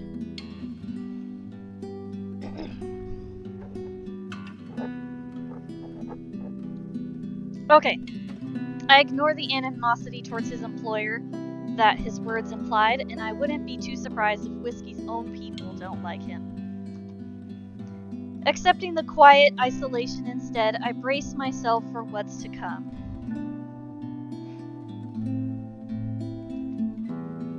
In this case, soon apparently means more than 5 minutes or even 10. I sit in their living room, just waiting. And when the kettle starts whistling and the tea has been served, I continue to wait. At least the silence is relaxing. But then there's a crash. I nearly spill the tea all over my lap in surprise, and I look up expecting security to come running. Even the man at the kitchen counter continues to fix breakfast like he heard nothing. I don't want to speak up about it because he looks far too absorbed in his cooking, and I don't want to be the cause of burnt food or worse. However, there's something in me that just wants to go figure out what that was, although I am normally not this nosy. Let's check it out, because last time we continued waiting. The crash came from the hallway, and I shouldn't be snooping about. Oh yeah, oh no. Mayumi, you're getting the heebie-jeebies already? Either choice is bad, but... But it's just concern. Yeah, concern that urges me to check it out. Sneaking a glance at the butler, I consider sneaking off, but... Excuse me, but where's the loo? He barely looks my way before pointing a spatula towards the hallway. Dang. It's as good an excuse as any. If I'm caught lingering longer than I should, I can just excuse myself and say that I wasn't sure which door led to where. I don't know about you guys, but I don't want to open that door. Just hard pass. Still looking in the hallway reveals nothing. I don't see anything that might have caused the crash. The hallway, like the rest of the place, is in pristine condition. There are several doors, not only for the toilet, but also presumably rooms for their butler and other members of the staff. As I stand there, however, something feels definitely out of place. One of the doors, nearest within my reach, stands ajar, and from the inside a light flickers incessantly. It could simply be a light bulb that needs replacing. But the thought of it in a place so well taken care of seems odd. Off, I think that. Maybe this is where the crash came from. Inside I can spy a radio lying on the floor. That's probably it, right? Maybe one of the help in a hurry to get out of the room. Knocked over it in the process. If that's all that is, I should really leave it alone. As I turn to leave, the sound of static fills the air, and a man's tiny voice interrupts the silence. At 7 in the morning, students found a 5th year dead. Why am I still standing here? assumed to have fallen from her dormitory window. This seems familiar, doesn't it? Authorities are investigating the possibility of foul play. Like I've heard it before. Reporting from St. Samthins, Shane McLaughlin of Galway Bay, AM. Oh my god! That's what I was getting ready for. Are you okay? Are you okay? Tell me about your feelings about that terrifying closet and the creepy things within. I recoil, backing away from whatever that was. Sweet baby Jesus, I'm not going back to that closet. In the process, I trip backwards on my feet, and I wait for the pain of falling flat on my back. But instead, I feel a hand on my back and see a smug smile of, well, guess who? I'm okay. Look how Alex already Sure? knew. Yeah. I figured this is the time. Jump in, see what's going on. I could narrate for a couple lines. I'm guessing it's Mr. Wrong. It could also be Mr. Butler. Oh, But, don't tell me we'll you're reporting see. to work drunk, Mint. I'm out. Of course I already know who that voice belongs to. Mr. Mint Julep himself. Whiskey. It has to be him. Marianne McCullough, hammered on the job? That would be something. But Wouldn't dream of it, Whiskey. You're allowed to be if you wanted, though it's a bit early for it. So thanks for the save. Okay, I think I composed enough. really, it is much appreciated. Even though the circumstances during our first meeting were not savory or wholesome, I can't bring myself to completely look at Mr. Wright in a bad light. Nothing came out of it after all. It's no trouble at all. I've been told I have a gift for catching pretty ladies, being a great catch myself. Huh? Is that so? Would you say you'll be able to catch if another man were to pitch? Oh, she's in the pagan dudes. But I wouldn't know. I don't He's in the baseball. pagan dudes. Mint. We're getting pegged. Oh my goodness. Right. Of course you don't. Oh, this dude's into wood sculptures in his butt cheeks. I can't help but chuckle at my little joke, but it looks like it completely went over his head. Not in his butt. If he had understood it, I guess it would have been inappropriate. He is my client after all. Speaking of which, I'll ask where Mrs. Wright is. Okay. Whatever little camaraderie I had with Whiskey is forgotten, however. I straighten up, glance behind him, only to find that he's on his own, and Mrs. Wright is still absent. I still remember my place and why I'm here. To continue in such a manner with her husband would feel like a breach of trust between my client and I. Since you are here, I don't suppose Mrs. Wright is on her way down? It is 10:30 after all. She'll be down here in a moment. For now, you have me. Can't I just chat with a good friend? I don't think a night where we talk like two drunk Egypts makes us good friends. And if you have any bit of sense, it's better to forget that night ever happened. What? Why not? It was a good night, if a bit boring. You know Jesus exactly Christ, why. dude can't We take a both hint. know what your intentions were that Or night. dong. And to find out that you're married, if there's even an ounce of decency in you, if you'd like the world to be a little less messed up, you'll remember your wife and what you almost did to your Mrs. Wright. So I have a question if we can pause that at the next moment. Oh, what's up? So this happens regardless. So there's a night that Luke goes out and meets Marianne. They do or do not do the do, if you catch my drift. Yes. Drift catched. Yeah. So I gotta ask. At this point, he must know that Hana is having these like experiences, no? Let's see. What is today? Today is. Oops.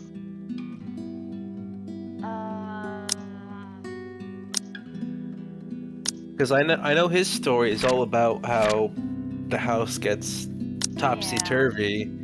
Okay, so today's the 24th, and the open house was the 21st. Today is the 10th. So it's only been a few days. Okay. No, I know today is literally the 10th. I'm talking about in-game. I know. I'm just okay. busting your chops for a little bit. It's better to get that out of the way once and for all. Well, no need to be such a killjoy about it. The dead air between us, because it can't be anything else but that, is as broken as lively voice calls out from the loft. Marianne! I hope I haven't kept you waiting too long. I know we agreed we'd start at 10 o'clock, but mornings just simply do not agree with me. Not one bit. It's been like this since I've been in university. It's 5 minutes to 11 o'clock. These high-end clients sure like to be fashionably late. I'm used to it though, much like how I'm used to so many years of hearing people mispronounce my name. Besides, berating or correcting my client would be extremely impolite, and Marianne doesn't still sound too bad when she says it. To be fair, it doesn't seem like she's late on purpose. I see you're up, darling. You know, you could have woken me up as well. Were you showing Marianne around? Not that there's much to see. This place is so tiny compared to the mansion.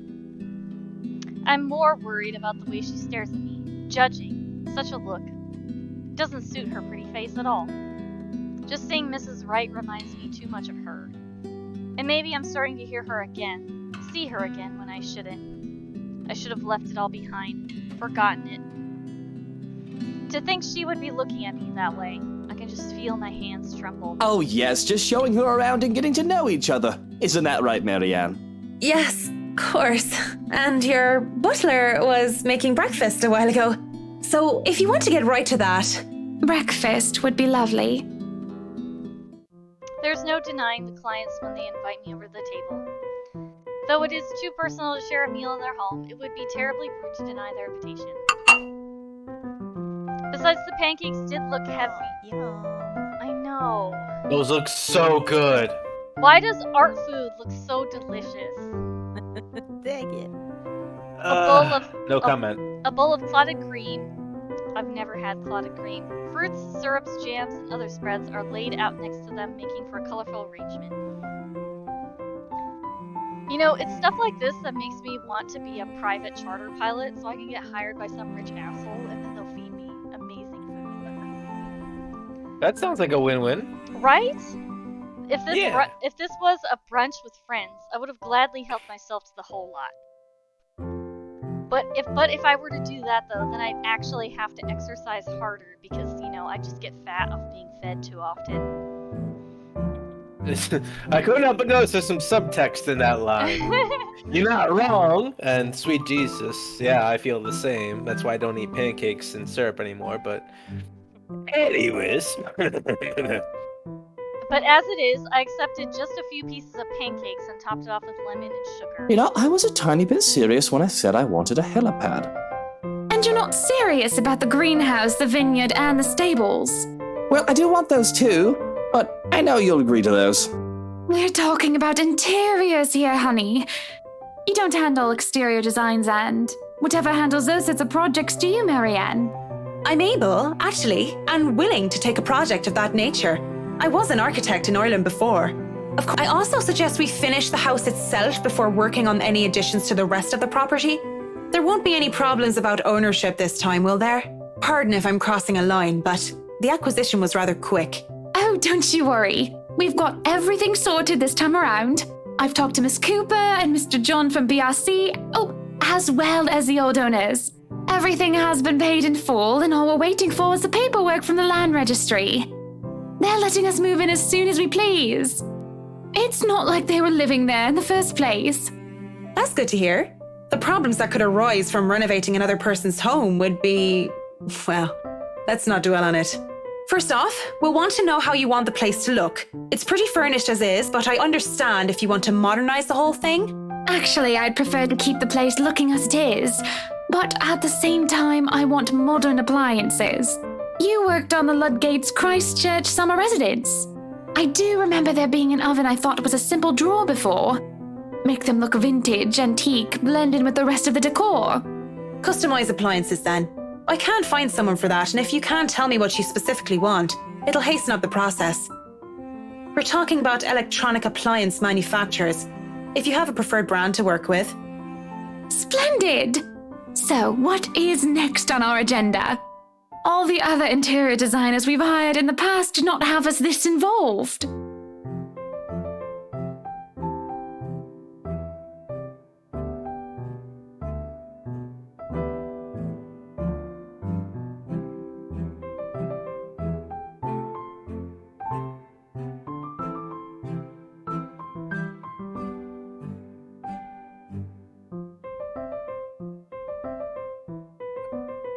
We'll have to figure out what you want to do with the rooms. Here, we can have a quick run through. What is that little room next to the master's bedroom? Oh, as far as I could tell when I saw it, it's a second bedroom of sorts. Used, apparently, for the ladies in waiting who has served Lady Charlotte Ermengarde, which is strange, as that isn't the norm for these sorts of houses. Well, we're not stuffing Johans in there. He won't fit. Oh, oops, I didn't realize I was muted. Hi, Binks. Welcome in. You missed the first jump scare. You don't suppose we could turn it into a walk-in closet and a dressing room? Alex had to take over reading for me because I had to compose myself. I I had a love lot of fashion. fun with it. But do we really need to turn an entire room into a walk-in closet, dear? We'll have large closets and a wardrobe in the bedroom already. Says the one who takes 3/5 of our closet. Well, what do you suggest we do with it? I thought a utility room of some sort would be nice. Or maybe a children's room might be nice. You know, for when Kylie comes over. Or if Rochelle visits once she's had a baby. 1, you are not inviting that witch. And 2, there's a whole mansion for Kylie to play in. We don't need a children's room, and you don't even do arts and crafts. I'd like to turn the Jesus guest's Christ. room and the study into my personal office, by the way, if you don't mind. If Steven You can wants turn it into a helipad, personal but gives office if Hella I no can have my space, utility room. Fuck out of here. It's just the one room of the many. I'm taking that room for myself, no matter what you say, dearie. So you might as well take this deal. You're always out doing business anyway. The real problem is the theater. Whatever are we going to do with all that space? Obviously you're gonna watch movies. Duh. Heck yeah. Fine, we could turn it into our own personal cinema, I suppose. Might as well have it, if you plan on not having a telly in the parlor. Yes, well, I don't want guests to be glued to the telly when they come over for a meal and some tea. By the looks of things, we can keep the rooms as what they are on the ground floor, though. The ballroom would be perfect for parties. Do we really need a dining hall, though? I don't suppose we can't convert it into a garage. What for? You can park your cars outside. What about that room, right there, in the northwest corner? That's sleeping quarters for the household help? Oh, that is perfect! Johans will be glad if we have other staff members who stayed in. It'd be convenient so they don't have to make the trip from Luxbourne to the mansion when they're needed. You'll definitely need a lot more people to maintain a property of this size. The mansion is really a lot bigger than I thought. Look at all these rooms! I didn't even know there was a music room next to the parlor because of what happened. There was a grand piano in there too, when we checked during the tour. Did you hear that, Luke? Maybe you can take up playing the piano again. Oh, you should have seen him when we were younger, Marianne. It's not like I was very good with the thing. Oh, hush you. You were no Mozart, but I loved hearing you play nonetheless. He'd come over to my home and he'd play such fun tunes. He'd sing too and I'd dance and it was just... Mr. Wright playing the piano? I can't imagine it. But the earnest way in which Mrs. Wright has said so told otherwise. Anyway, what do you think of these plans, Marianne? Are we not even going to consider one of my requests? Not even just a closet or just a garage? Now, that isn't fair, is it? You're not the only one who's going to be living here. I hardly see how that's unfair. I told you you're getting your office and your theater, the greenhouse, the vineyard, and the stables. That sounds fair, does it not, Marianne? Yes, it sounds fair, 'cause fuck you, Luke. Ha! Take that. Okay. Mrs. Wright has her points, though I really didn't want to butt into the spat of a husband and wife. But the way the two were looking at me to settle this, I might as well just keep to the facts instead of giving an opinion. Mr. Wright, your plan isn't quite feasible from an architectural perspective. I'm not even sure how much we can do without closer inspection. Well, the one about the garage, at least. A walk-in closet is easy enough, but the garage? See, a garage isn't architecturally feasible and it isn't going to be financially sound as well. We're already going to spend a lot on your other requests. You have several acres of land to park on already. What? Did you calculate that on the fly? Financially sound my foot. You're probably just thinking up of imaginary numbers. Might I remind you that I was a financial manager? I also looked over and approved the expenses of our other houses. I know the rough cost of these things by now, Sorry, love. other houses? Would she have like 6 houses or something? Masters in Business Administration, major in accounting. Sometimes I think you forget that I'm not as dumb as I act. That catches my attention more than anything. It sounds more unbelievable than Whiskey playing the piano. She really didn't seem like the type. Business administration and accounting? What university? Lux upon you, of course. Go Lux Dragons, red and gold. Excuse me, how about we move on this chit-chat ahead and do whatever else needs to be done sometime today? I had to cancel my appointments for this, you know. We might as well do a proper inspection with the designer this time, just to get it out of the way. Yes, no time like the present. You want a thorough inspection? Might as well do it now. We actually took another look at the property yesterday, though it was brief. But I'm sure you would want to see it yourself, to spot anything we might have missed. It's not like I have much of a choice, do I? Riding to the Nah, you're Ermengarde good. Riding to the Ermengarde mansion in their right is an awkward affair. I'm assuming it's a Rolls Royce, but they can't say that. For copyright reasons. Not only am I worried about scuffing the expensive leather seats, but I'm also worried about getting in the middle of another couple's spat. With the tension thick in the air, I can feel them staring at each other anytime. Nobody is saying anything. Up until Mr. Wright tells his valet to turn the damn radio off. For a moment, I think that he might start. But instead, he just stays quiet, and so do the rest of us. In the end, the sufferable silence stays. I've never been so glad to see a house. Stepping out of the car and up to the mansion meant the end of an uncomfortable ride, and I could finally take a deep breath of fresh air. The beauty of the place never fails to make me gaze in wonder every time I see it as well. Mrs. Wright moves towards the front door, keys in hand, and I can already hear Mr. Wright plotting. All right, Hans, we're going to go in, but I want you to look around the place. Familiarize yourself with it. Know every nook and cranny, every inch of the lot.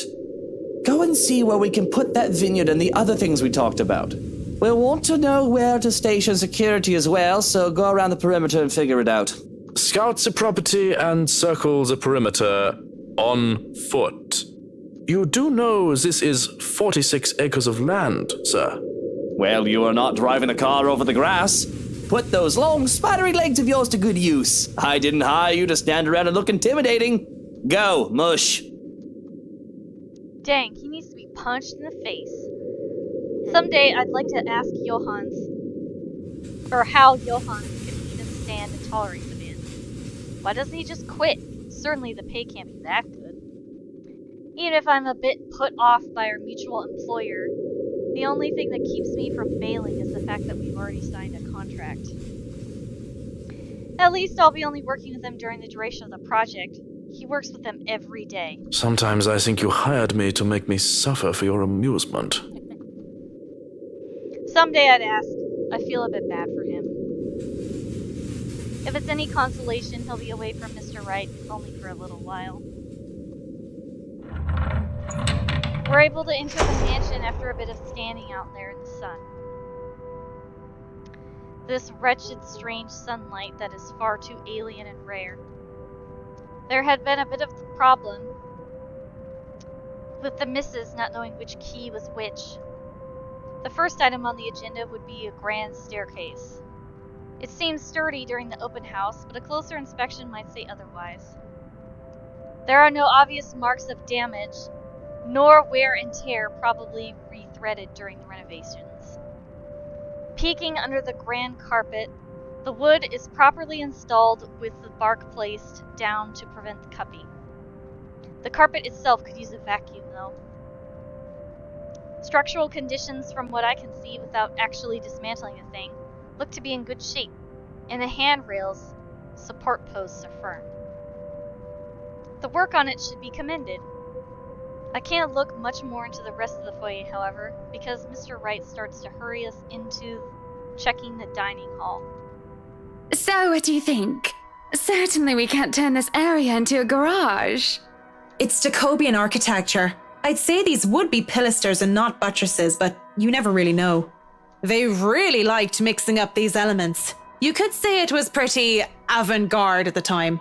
We might hit a support beam if we're not careful. And in layman's terms? From what I see here, we could risk great damage to the house if we try to turn the dining hall into a garage.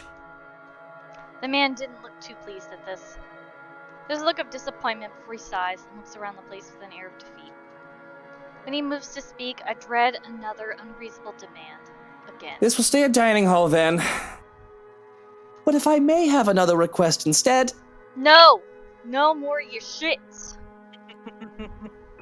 At least spruce the place up with some flowers, some plants, or something. It feels so old and dead in here. That's hardly unreasonable. Daffodils are a must, I presume. The look that passes between them. There is a genuine look of fondness. This is the first time I've seen exchange between the two of them. If anyone are to see them like this, there is little doubt that they loved each other. Of course. And I want a garden full of them. Now, if you excuse me, I'd like to look at the rest of the house. I'll just be around here downstairs, if anybody needs me. I feel like he stood a little too close to the mic for that line. That leaves Mrs. Wright and I. He's quite fond of them, you know. I can imagine. He looked terribly upset when we told him he can't have his garage. I meant the daffodils. We always have a vase full of them in every house we own. So I'd like to think they may be about his mother. He never talks about her. I don't even know her name.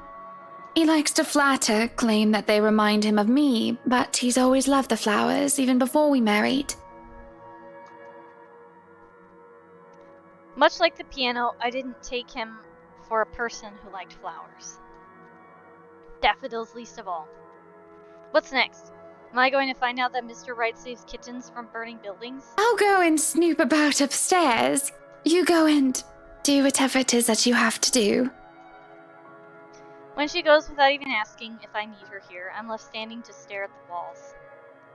Really, I don't need to do a thorough inspection of the building itself. It really isn't part of an interior designer's job. But the architect in me is committed to doing this task with every project. If I'm going to make a living space that has both form and function, I might as well make sure that the entirety of it is safe for my clients.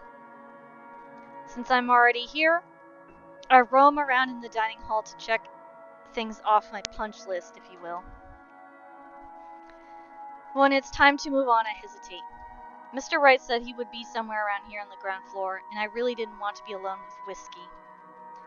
I have to look through the place eventually, but on the other hand, I can do it later when he's gone. I can go upstairs if I want to. Which floor should I go first? So if we go to the first floor, we'll run into Hannah. If we go to the ground floor, we'll run into Luke. So let's go to Hannah. Heck yeah. I've seen enough of this floor during the open house. Of course, I know that this is just a convenient excuse. I just don't want to be in the same room as whiskey anytime soon. So I might as well just go upstairs first.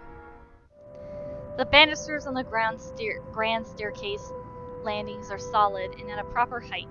Any lower and they would be trouble. There's a small catch on the carpet, though. But as long as nobody tries to run down the stairs until it gets fixed, things should be alright. The stained glass art? The stained glass art.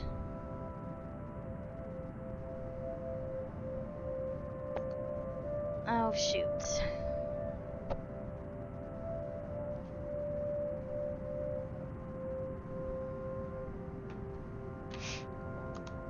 Ah, crap. Whoops. Wrong button. Restored, no doubt, in the image of the last lady and Lord of Ermengarde, or was supposed to be until Lady Charlotte's fiancé was brutally murdered. By a witch of all things, from what I've read. You'd think the historians of this place would be a lot more scrutinish, filtering out stuff like that.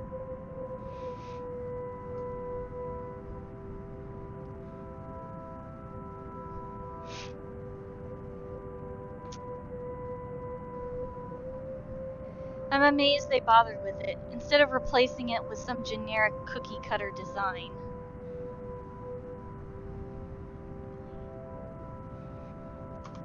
The entire place alone would have cost roughly 500, even £1 million. I'm sorry for the delay. I'm misplaced my cell phone, so I'm just kind of like looking around the area for it, and I don't know where it is. This is a weird subtext for the game. Lady Charlotte Ermengarde and her beloved. Where is it? Looking at the mosaic, it's not too far of a stretch of the imagination to believe the depicted images could be Mr. and Mrs. Wright.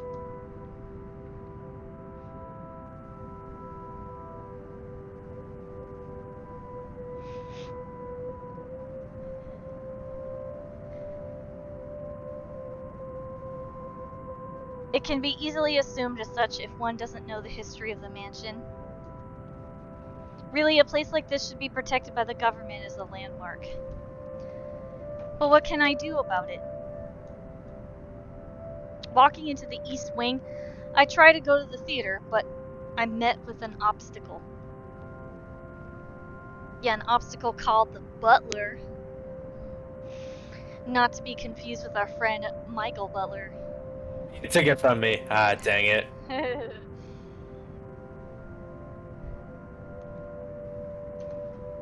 Whoops. Aha, found it. What? Oh. Someone was calling me. Oh shit! Was it the Michael? Was it the butler? It was. He's helping me find my phone. Thank you, sir. It was underneath Snubble. Snubble was sitting on it. Thank you for the assistance. The obstacle that is locked doors. 2 doors, 2, and both of them are locked. I'd be frustrated, would be, if I already hadn't snuck off while the Wrights were having their little business meeting with Miss Cooper before to take a peek. With what Mr. Wright wanted, we'd have to install a powerful projector, the type they use in the cinemas, and a projection screen.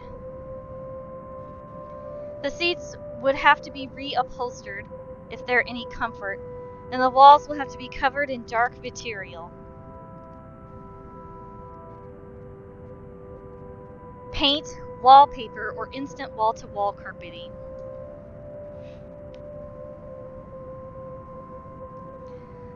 Really, all of the rooms I could be jealous of, it's this one. Yes, when I found my phone, Butler's name was on the screen, so thank you guys for spamming me. Help me find my phone. Butler. Looks like I also got a missed call from my lovely fiance, so thank you for also helping. I could just picture myself in there, watching old kung fu flicks on the weekend-long marathon. Makes me wonder what kind of movies Mrs. Wright would like. Rom-coms, perhaps? Her husband, on the other hand, I'd rather not think about it. In the middle of my notation and planning, I don't even realize that I'm not alone until I'm caught standing in front of a locked door like a fool. Were you meaning to go in there?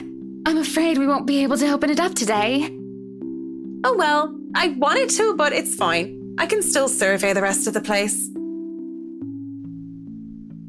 Apologies, but a key was missing when they were handed over. They told us that they'd get right back to us with it. What? But aren't they supposed to hand over all the keys once property changes hands? That can be grounds to file a complaint. They were already kind enough to let us move in so early. There's no need to raise a fuss about it. Worst comes to worst, we can call for a locksmith.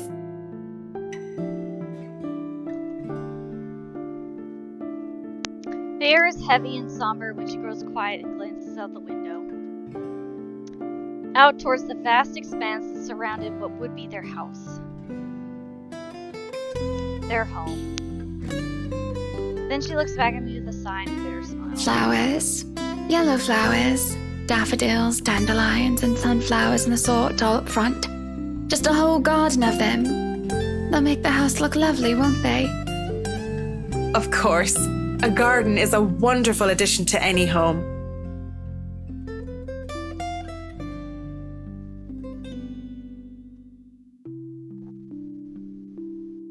As I say this, her eyes roam over me, scrutinizing and thoughtful. I have to hold back the shiver that threatens to run down my spine at being inspected so closely. Yes, it must be nice. Yes, it must be nice. We're still talking about the gardens, yes? I mean not having to worry about what another person thinks of you. What do you mean by that? She lifts her hand and points to her wedding ring before it falls listlessly to her side. Sometimes I wonder what would have happened if I didn't marry Luke. There'll be no fights about walk-in closets or silly helipads. I could do with this place as my heart desires until there's nothing but content. Then again, I wouldn't have bought this place if it wasn't a gift for him. I probably wouldn't even be in Luxbourne if it wasn't for him. Maybe I would have moved to London, Manchester, or Birmingham. I might have even left the country altogether. France, Germany, Spain, Canada, Sweden, even America. Ooh, The possibilities last would have been endless. I mean, she'd be fine here. She's rich. Yeah, no, you're not wrong. I don't know what to say. What is there to say? I'm sorry, I must sound so petty and ungrateful. I do love him. So very much, even if he can be a bit difficult at times. Oh no, not at all. I'm just confused why you're telling me this, of all people. Just a He's whim, looking I at my think. curtains. Just flights of fancy, that's all. Don't you ever think about one decision you've made in your life and wonder how much would change if you chose to do things differently? Well, that's why we're here in the second playthrough. I try not to dwell on the past, ma'am. You're thinking, sir. Thank you. It came from you. The keyword is try, of course. Thinking of the past brings up too many ghosts. Memories of her.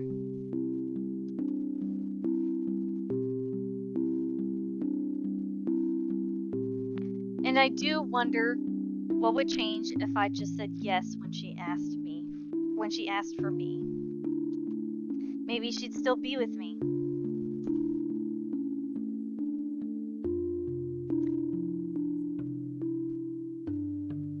Let's see. I return to the present, just like I said, and I try not to dwell on the past. Alright, let's see.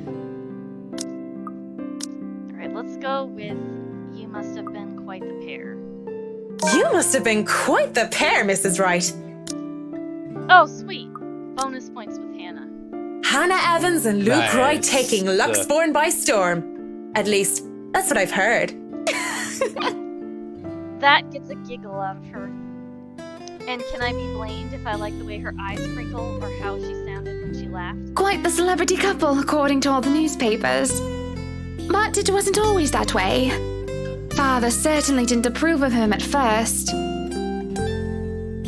Why, he told me to stay away from him. told me that I was too good for him. That's the usual overprotective dad speak, though. But of course, you know that. I don't. I was too busy keeping up my grades at boarding school to maintain my scholarship. Never mind the fact that I went to an all-girls boarding school, so father never had any reason to fuss over boys trying to date his little girl. And what did you tell him? Considering you are Mrs. Right now, you or the mister must have convinced him otherwise. Yes, well, I told him I was my own woman and I could decide who was deserving of me or not on my own. Thank you very much. That never stopped him from making sure Luke couldn't get anywhere near me without an escort and a guard anyway. Though he certainly wasn't that overprotective when I was dating Jack. Maybe your father considered this Jack a more capable man? I doubt it. Jacqueline was nowhere close to being any sort of a role model when we were in college. She was rebellious, reckless, and immature. Everything I wasn't. But she was quite the charming, stunning woman, and I think that made her quite likable. That takes me by surprise. A lot more than by the fact that Mr. Wright's father-in-law didn't like him. That was much to be expected. But this? I have nothing against them because that's their thing, though the nuns and the priests would say otherwise. Although, wasn't she worried about the implications? The rumors that would have arisen about her dating another of the same sex? Especially with someone of her social status. You look surprised, Marianne. The first thing anybody needs to know about me is that I go after what I want.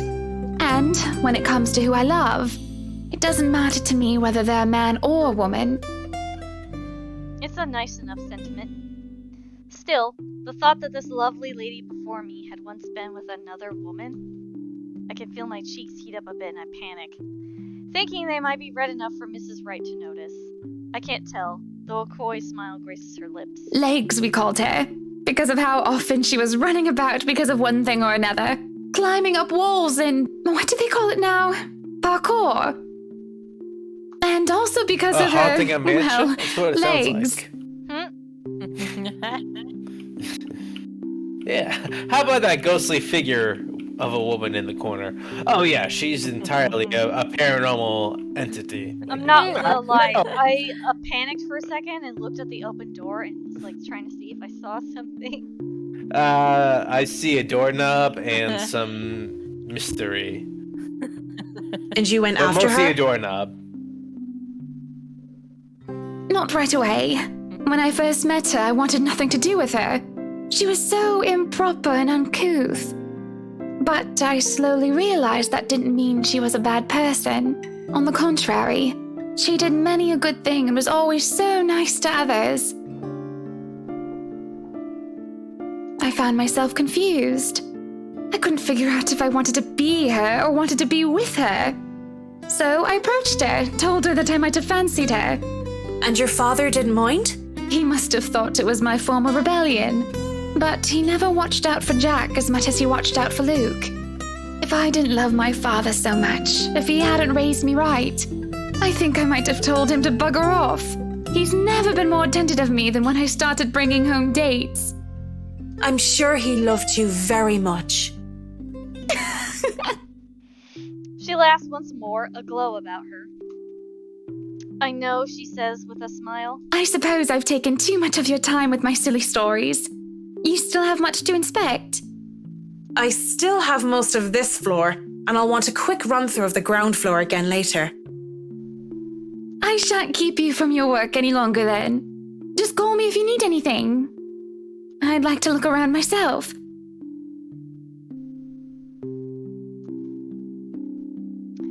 When she turns to leave, she glances back at me before disappearing into the foyer. I look out a window from where she was standing.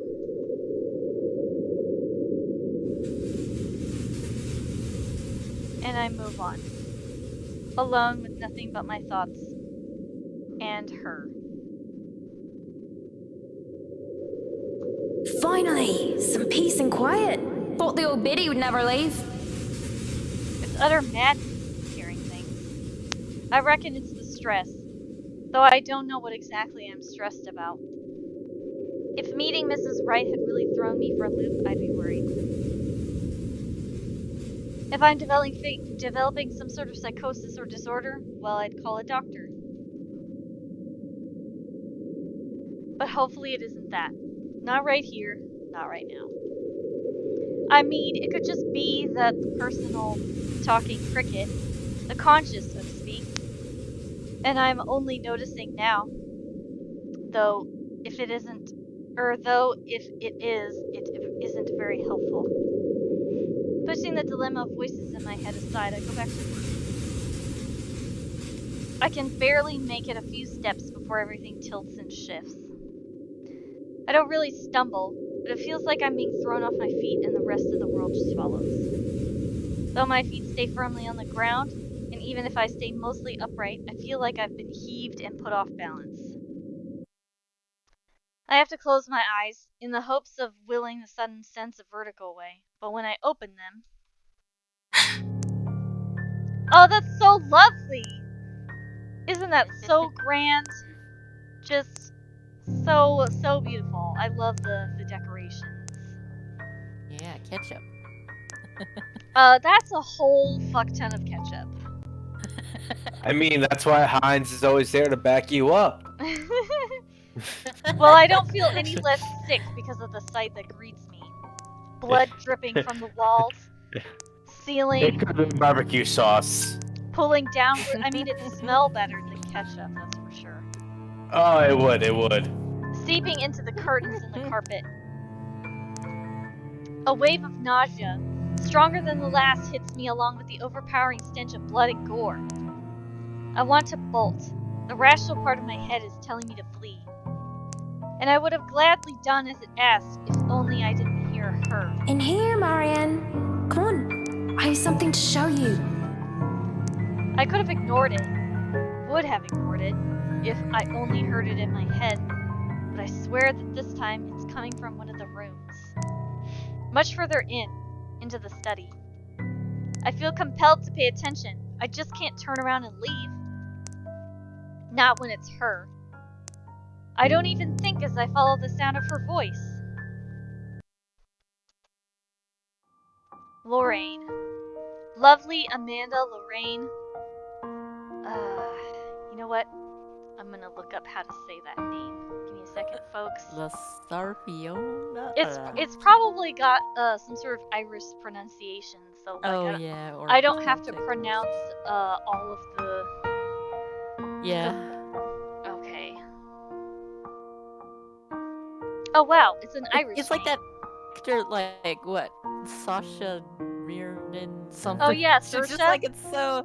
Yeah, Saoirse, that's it. I was like, what? I do not get that from those letters. What? It's like spelled like some weird, like Saoirse, and it's pronounced like Seorse? Hang on. Oh, here we go. anyways. Pronounce. Let's see what it says.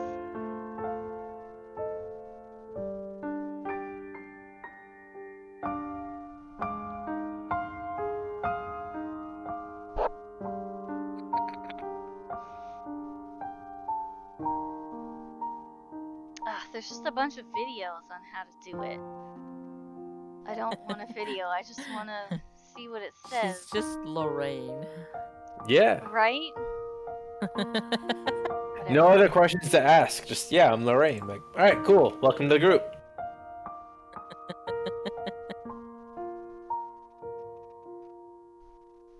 Ugh! Stupid touch screen. So annoying. Alright, let's hear what it says.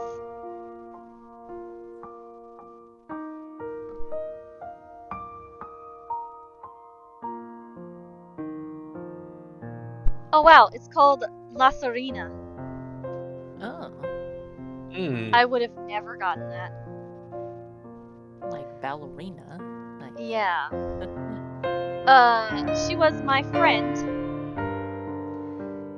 The only one I had at St. Samanthan's.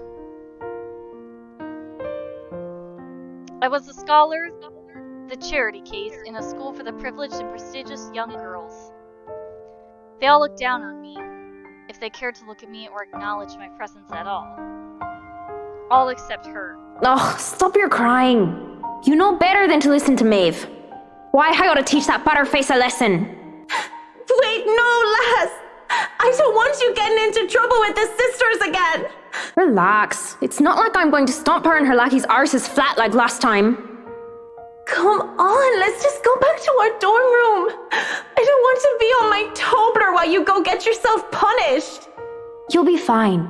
Gip's there with you. Lorraine was there when I needed her, through my highs and lows. Having her as a friend made being in a strange school, away from my father, all the more tolerable. She saw this poor, helpless girl who was kept down and shunned by everyone else, and being the kind soul that she was, rescued me. So brave, so beautiful. She was something else.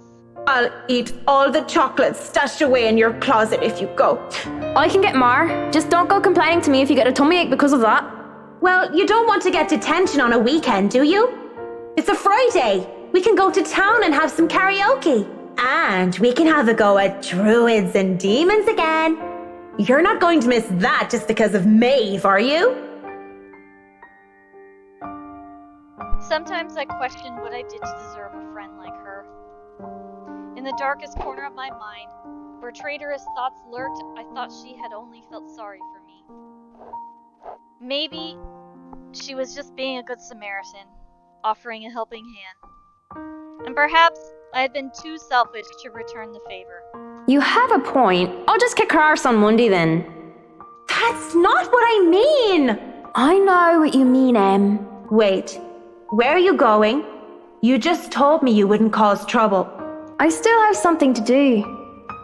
Don't worry, it's not like I'm going to burn down her dorm room or something criminal like that. I'm just going to talk to her. Maybe I'll make it so that her room smells like a dog's air biscuit. That'll make it an excellent weekend. I'll see you in a bit, Marianne. Lots of tumblers. Because when she told me that she loved me, I couldn't admit that I felt the same way. Not to her, and not even to myself. It was wrong. I was taught that way. Husband and wife, one man and one woman. Unclean, impure. I prayed for her and I, for our sins and for salvation. I wanted to apologize for disregarding her feelings so callously. It must have been like a slap to the face for her. But life had gotten in the way. Exams, which were trivial in hindsight now, took top priority. I had to keep my grades up to keep my scholarship, for my father. I told myself I would apologize to her when those were over, that I needed to focus first and not let anything distract me. It had been easy when she avoided me like the plague. She was upset, I get that.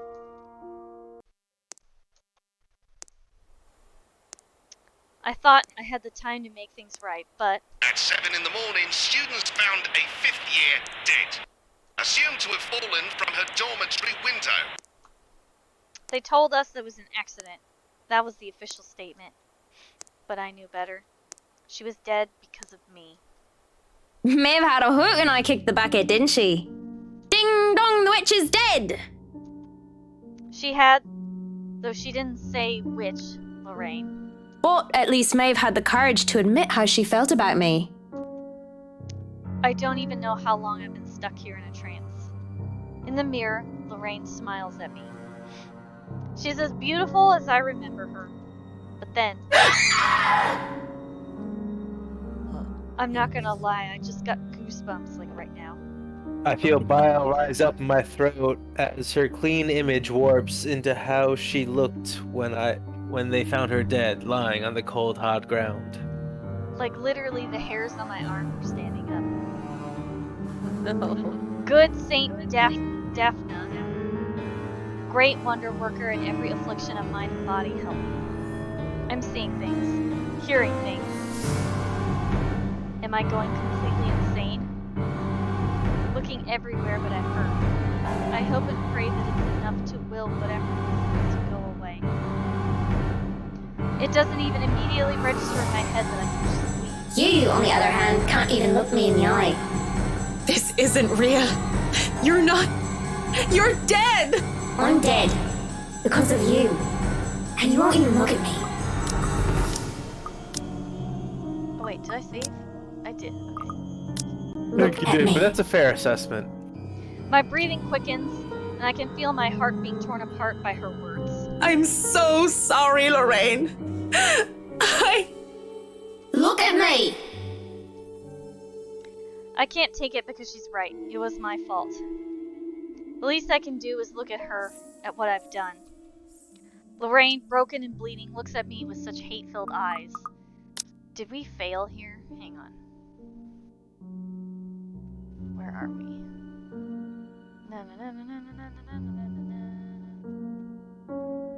Oh, here we are. Oh, okay, I did get it. Alright. Because I think, yeah, all the stuff is locked. Okay, so I don't need to fail here on purpose. An unnatural smile stretches across her face, and I can only see malice in it. Uh-oh. Oh my god. Then she lunges. The mirror ripples around her form, and the glass parting like the water's surface for her. She grips my shoulders, and I can feel her nails dig deep, sharp even through the fabric of my clothes. There you are. Oh shit.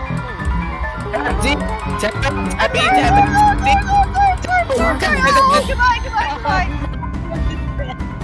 I guess that's the death. We did it, everyone! We did it! Yeah! I literally was just staring at the two buttons, like, what am I supposed to do? And I'm like, oh shit! He was bathing in ketchup. You did it. That's it. We died. That You did it? Or wait. Yeah, I failed the first reason, or for the same reason last time too, is I just stared at the buttons and didn't push them. Jesus Cristo. Alright. Why don't you love me?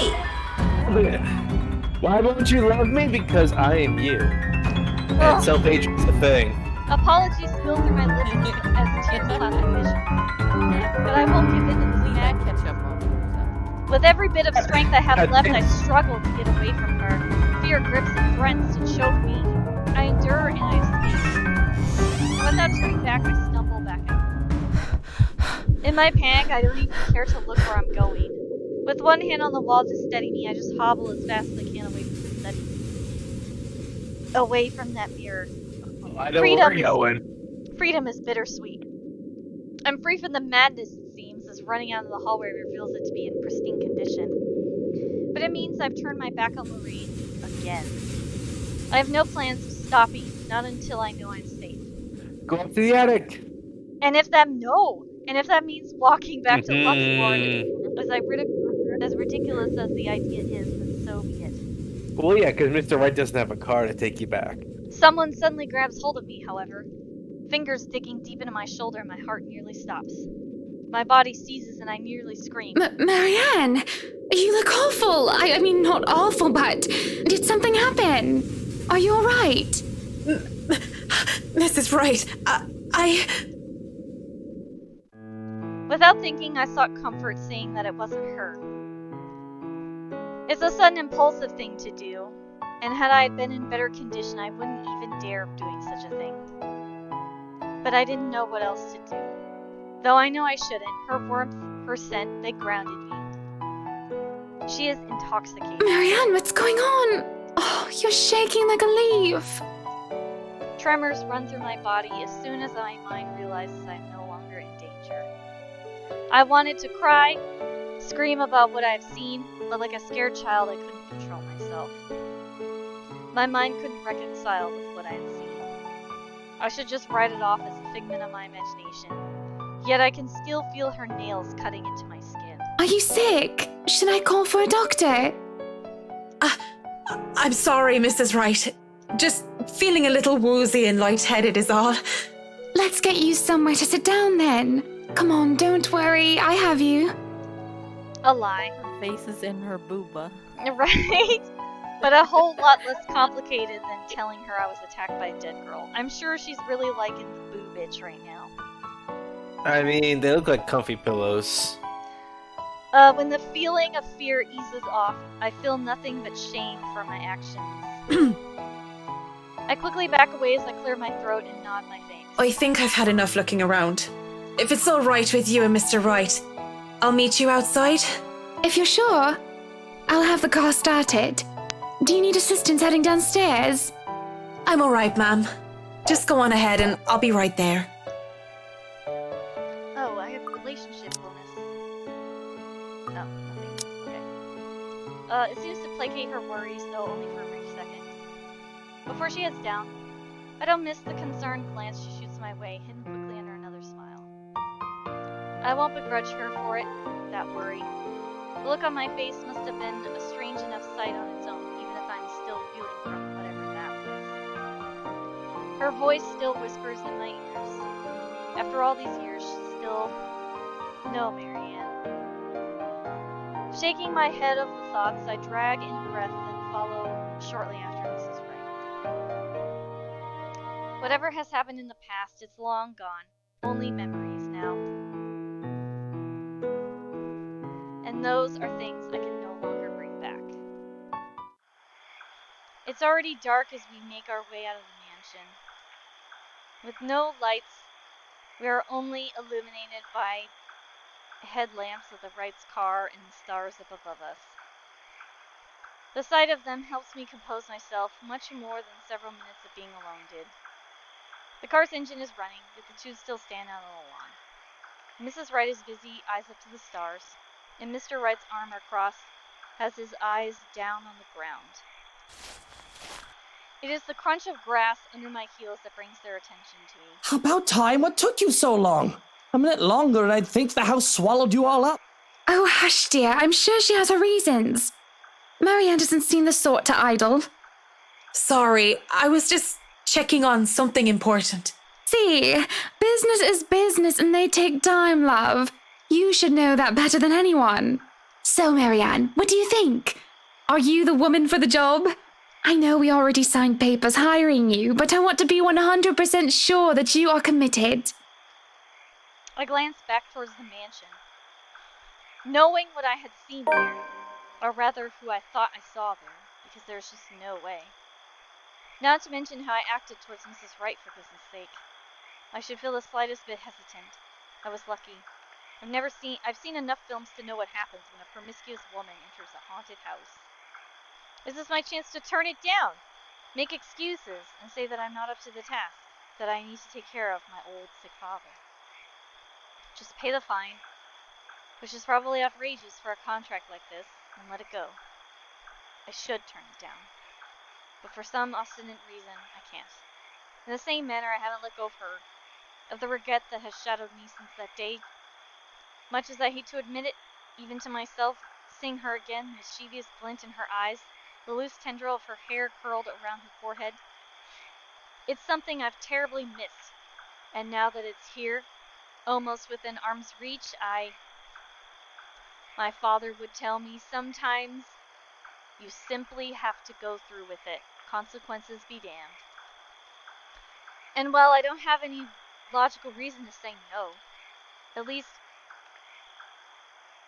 do I hear whispering?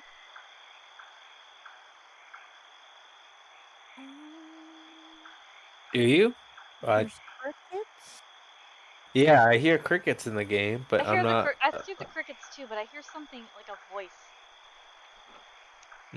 At least not something like a client like the Wrights would want to hear from a professional designer. It's certainly an interesting project. You can be sure I'm seeing it through the end. Such dedication! Oh, I do love the determination. You were always determined like that, weren't you? Hearing her voice once again sends a chill running down my back. I can't wait for this day to be over. From the mansion through Anselm, I rode in silence with them.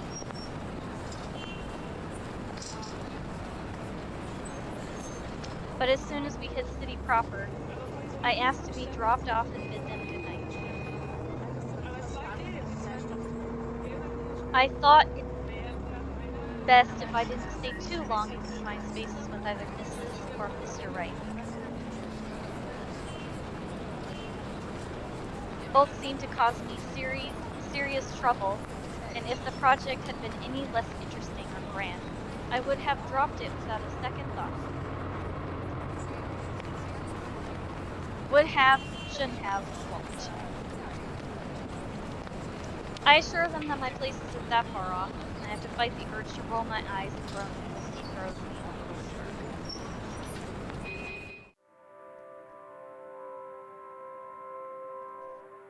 But even in my own home, peace is elusive, as is sleep. I lie awake thinking of what I saw in that mansion.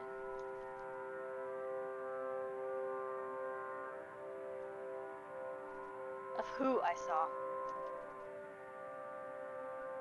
If I so much as hear a single whisper from her, if I so much as see a wisp of her hair, I'm afraid I'll go mad. But none of that happens. And it makes me feel hollow. For 2 nights, I've had trouble sleeping. But it's only one morning when fatigue has already let me rest that I'm reminded of what terrifies me so. No, it's okay. In my restless dreams, I see that mirror. That one in the study. And in it, I see her. I see them. Oh yeah, it's the creepy dream. Lorraine Twins, and Basil Hannah. twins. Hannah and Lorraine. Poor pathetic Marianne. Work, work, work. She'll work herself to death. See, she doesn't listen. That's all she did. Look at what happened to me. They talk among themselves, cruel smiles and venomous tongues. Or rather, to themselves, 2 heads in one body. A horrible mockery of these women, as if they were one and the same. More's the pity. Life goes on and goes out, and she doesn't even see it. Do you think she'll even realize when she's kicked the bucket herself? When they say a person has a hard time telling when they're in a dream, it was true often enough. Even with this bizarre sight, even with the obvious implication that it's can't help but feel distressed. Likely. Is that any way to live at all? She might as well be dead. Cruel fate that she's alive and I'm... well...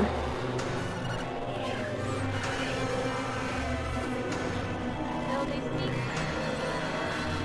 low,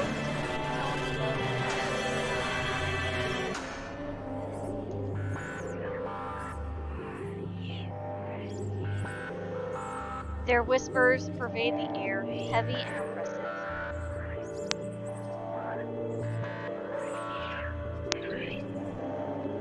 They bury and dig into my head like tiny maggots, worming their way into my skull.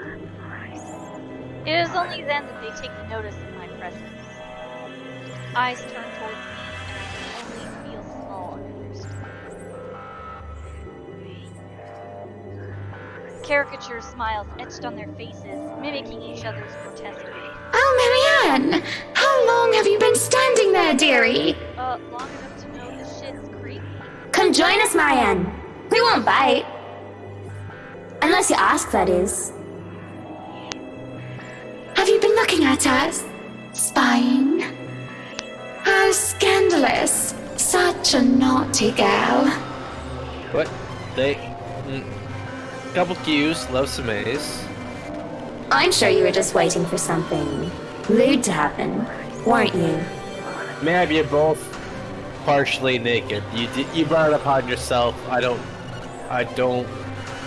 There's the lewdness is in the room. You know she will not admit it. She thinks it wrong. You've said it so yourself. Yes. She thought me wrong, impure, abnormal, because I loved her. Oh shit! Yikes. Wow. Oh boy. Oh god. Yeah. Love that. My breath. Say goodbye to your eardrums. My breath itched to protest, but they stopped me screeching. The mirror mirror that holds them cracks, lying spiderweb across the Do not lie! We know the gluttonous thoughts you try to deny, girl. All those desires you bury beneath that sickening guilt. You act the martyr when you turn the bed you lie in into your own hedonistic hell. You are nothing but a tainted soul with filth-stained flesh held together by falsehood and pride.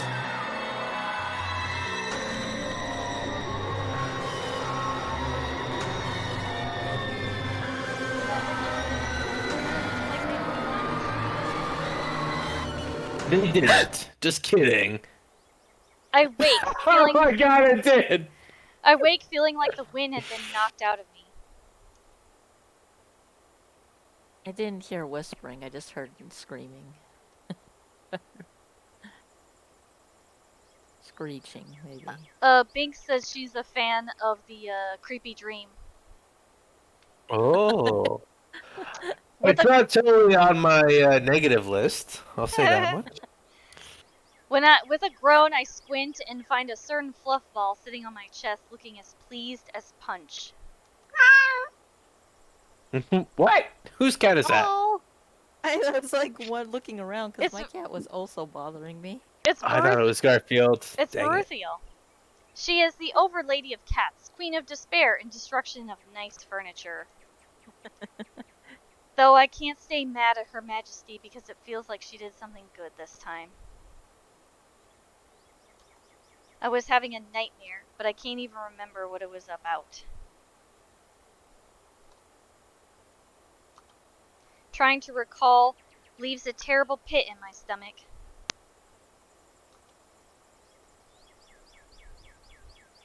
Maybe it's probably better that I don't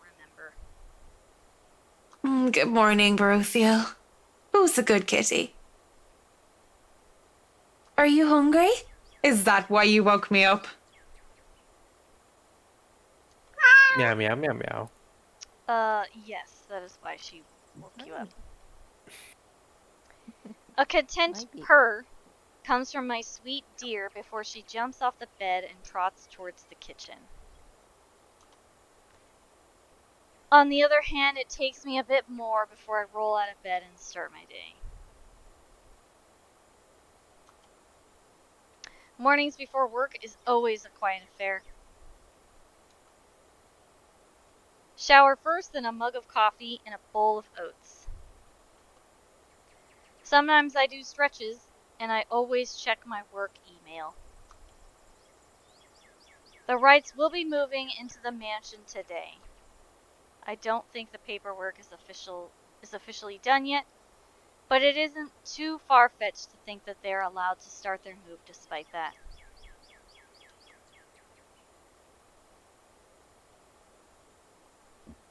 Rich people like them will always find ways to get what they want after all. I'll be leaving you again today, Beth. So you behave and make sure not to shred up my new covers, okay? Scratching me.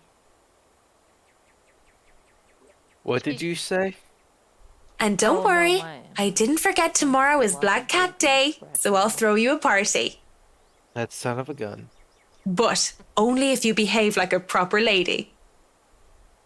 Exactly, Garfield. Like a proper lady. It's actually Yuffie who's bothering me, but yes, Garfield's asleep. Son of a gun. Well, I'm glad Garfield's just napping. She barely gives me a glance as I say that before going back to her own food. Cats. Are we talking about... Never mind. Still better than humans most of the time. Too bad I have to work with humans. This place is already busy as soon as I get here. The foreman, one that I've recommended to the Wrights for his work ethic, is early as usual. Already he's instructing men here and there with bigger loads.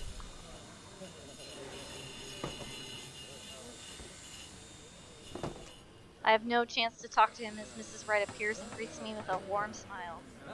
Mrs. Wright, I hope everything has been to your liking thus far. Marianne. It has been delightful, and these men have been very helpful. Look at all this. It's so busy here. I'm getting tired just looking at them go. No complications so far with the movers or the previous owners of the mansion, I hope? If anything, the only one being problematic is Luke, if I'm to be honest. He can be such a diva, but I do like that about him.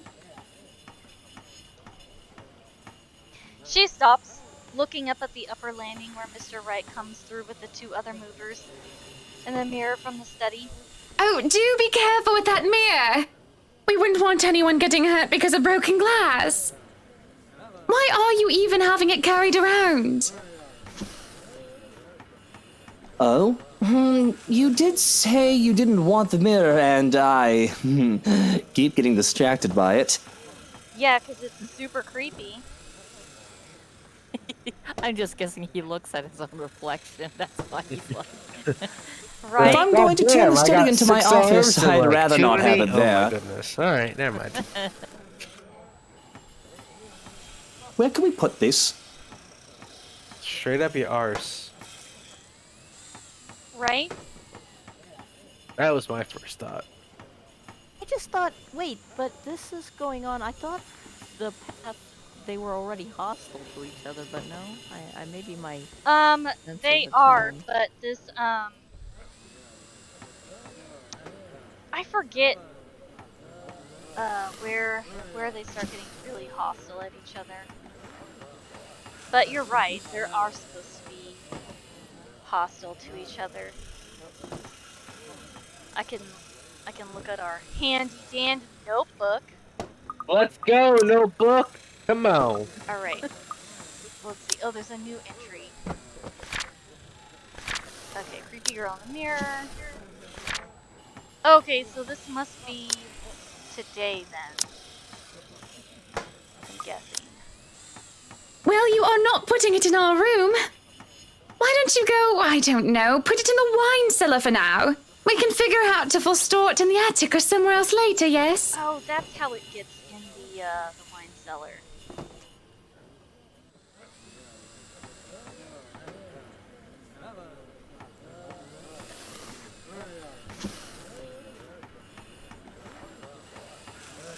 You heard her, boys. To the cellar it goes.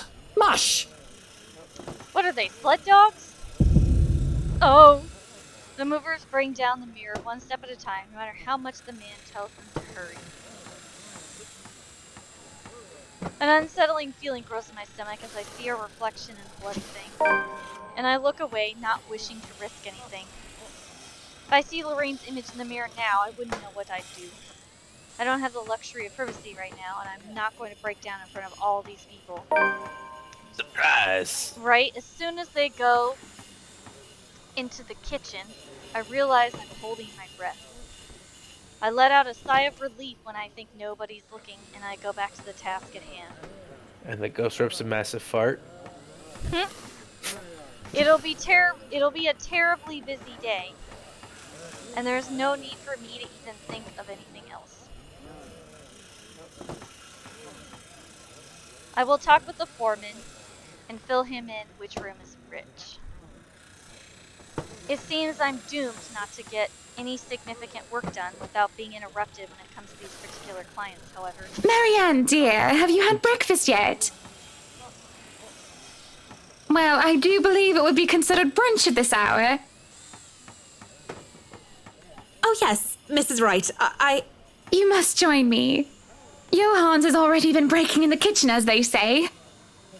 Oh, this is when they have breakfast together. So yeah, you're right, they're already hostile to each other. I do not see the others settling down for a meal anytime soon. Someone might as well enjoy the food while it's hot. And that someone might as well be us. I should say no. I really must say no. But the way she smiles at me makes it difficult to do so. Look at how ridiculous I'm being, acting like a silly, nervous schoolgirl with a crush. Because you are. It's just brunch, and who am I to say no to a client? It would be impolite to do so. Impolite. I see. It's not like I'm going to agree because of anything other than propriety. I am not agreeing to it just because she batted her pretty eyelashes at me. If you insist. Liar. I will. It really isn't any of her face. Exactly. But it's something about her eyes, rather. She looks like she needs a good talk. A friend. And although I'm not supposed to be chummy with my client, there's no harm in pretending, right?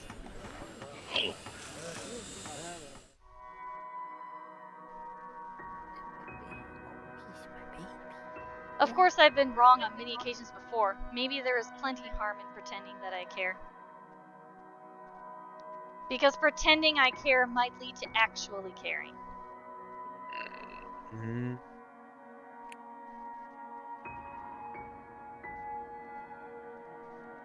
Being alone in the same room as the missus leaves me reeling, and I find myself paying too much attention to her. It seems so borderline unhealthy how much I'm getting obsessed, even if it's just by looking.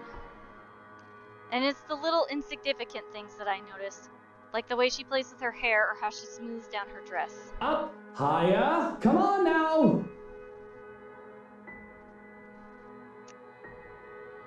Right? Marianne does need to chill. She's simping too hard for Hannah. Whiskey's annoying voice in the other room helps pull me back to the ground. I'm just looking, aren't I? Yeah, you're looking at Hannah. I know that someone like her wouldn't even look at someone like me.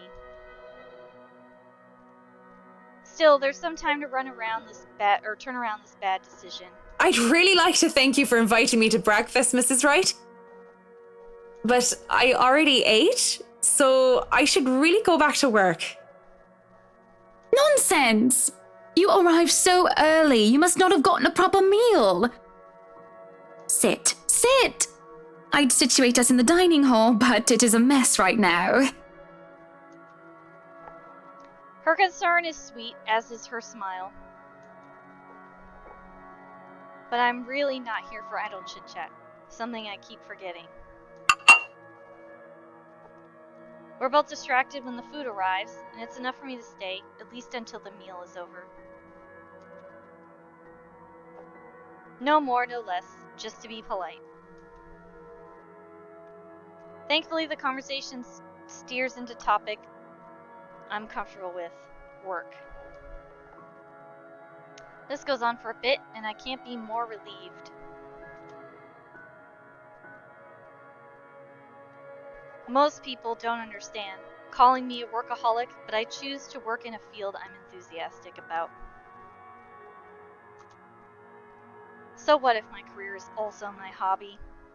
But no, really, how have you liked it so far? Oh, it has been wonderful, believe me. Everything is going smoothly too. It has been a long time since I've worked on something on this grand a scale. Nowadays, everyone is about condos and flats, living in the city where every room is an identical box. Believe me, this is very refreshing. We lived in a condo before this, Marianne. I didn't mean any insult. It's fine, sweetie. Look at you, all frazzled. I was just pulling your leg.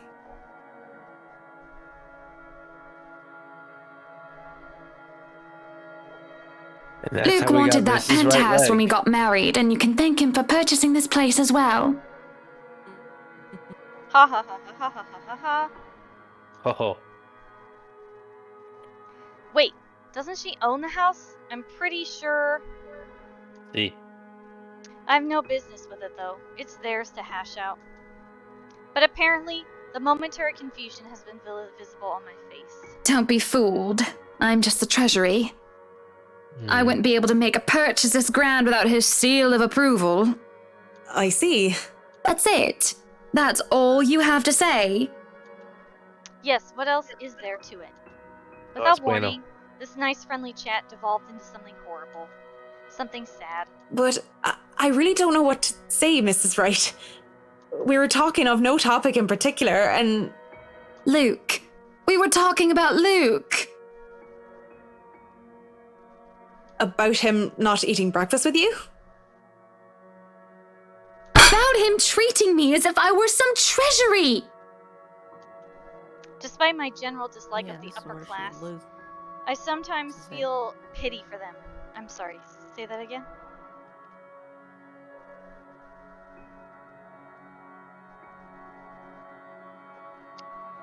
Say that again, Mayumi? Oh, me? Yeah, you. I no, I just was like, oh, this is where she gets all hostile and Yeah. And then the party happens, and then things get real shitty. when she gets. They may have all the money in the world, or material things are a problem, but they don't even see what they've become, where they've ended up, or what they've done most of the time. They're shut in by their own trap, forced to play along with society's expectations, and do anything to stay where they are and to keep what they have. A world where even people fear or are treated like they are mere possessions. When someone is at the top, the only way for them to go is down. I've worked with many Hannahs and Lukes and Whiskeys, but I've never been one of them. I don't pretend to understand their world any deeper than that. I merely know what I've witnessed before. She looks lost and speechless at how she betrayed herself. My pity for the likes of her return. Nothing but pity moves me as I speak before she can say anything else that might ruin or break her. I won't speak a word, Mrs. Wright. Not only am I contractually obliged to, it would also go against my principles. This is no one else's business but your own, and it should be kept between the two of you. And whoever you wish to seek counsel from. Please, Marianne. You have to understand. These sort of affairs, if anyone were to know this, they could just twist it and we'll be ruined. All I ask for is your silence on the matter. The way she practically begs me to keep quiet about it is disheartening. I have no plans of speaking about anything I hear, especially if it is about their private affairs. But the way she looks at me, the way she just expects some sort of fallout because of this, makes my heart clench. Well, I'm keeping that information confidential as well. It's not like I have any other choice, do I? Thank you. When the last of the food and drink is gone, the door opens as if on cue. Madam, the photographer from Luxury Living is here. This was a wonderful meal, Marianne. You're free to return to your duties. I must excuse myself. It was my pleasure. And thank you for the food as well. She stands up to leave, and all I want to do is reassure her again, to prove that I am someone she can trust. So when she looks back my way, I didn't fight the smile that found its way on my face. I feel giddy, but the feeling dies down afterwards as I sober up. Oh well, back to work. Soon enough, I find myself drawn to the kitchen where the Wright butler has returned to. He's already claimed the space and telling movers to back off, and none dares to question his proclamation. My kitchen. No kinder allowed. Little men running around with knives especially. We do not want any accidents to happen now, do we? Good? Good. I mean, it is a knife-wielding German standing there. I don't think anybody would be insane enough to refuse his request. I hope I meet the age restriction, or at least the height restriction, because I'm asking to be let in here. You are allowed inside, McCulloch, but not the little ones. A shake of my head and a roll of my eyes is all I give him. It's not like I'm going to be of any trouble to him. I just need to look around and get my bearings. Just for some reason, I just imagine a bunch of like little midgets like running around with knives. Oompa loompa doopa dee dee. Let's get some wine and party with thee. Oh my Oh, god. something like that? Just wreaking havoc in the kitchen. Yeah. Did this suddenly turn into like Willy Wonka? I tried to. It went okay for like 10 seconds. Willy Wonka and the letters! I don't even want to think about what we just talked about. Willy Wonka? I don't know. It's just also being relevant. I just need to get my head straight and get back to work. The movers work efficiently, even when they're left alone. And they do quick work of their responsibilities. The head foreman comes, standing in the doorway to consult me on this or that, and I have to go help out every now and then. But they pretty much have everything up to standards. They skip lunch entirely, not even realizing when they do so.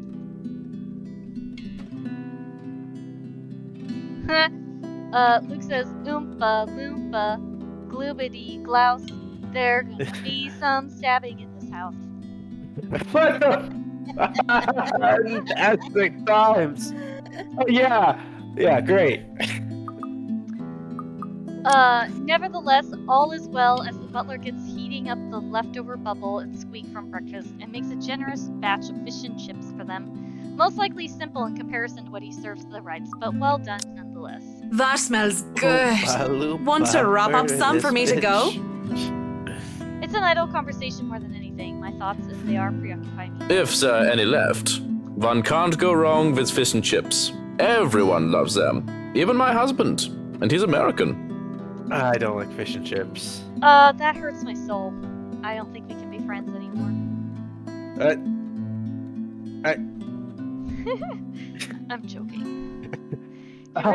You really think I'm gonna throw away half a decade of friendship just because you don't like fish and chips? I mean, I don't know. I was very confused and concerned for a moment. It's not like. Anyways, on with the story. We'll talk about it offline. It's fine. It's fine. Just go. Just go. Luke in all caps says, "Hey, I'm American and I fucking love fish and chips." That's fine. Great. I'm really glad. I can't keep it down. Oh, sad. I really do hate getting so up close and personal with my clients. It's a distraction. If it makes you feel any better, I can't eat shrimp for the same reason. It's the entire Ocean Kingdom. It's awful. I've been chastised for like a decade. It's terrible. It is obvious to me that I've gotten my priorities all wrong when I can't help but think about what I heard, what I learned about the right couple. These things have a way of creeping up on a person. Thoughts, ideas, whether they are fact or fiction.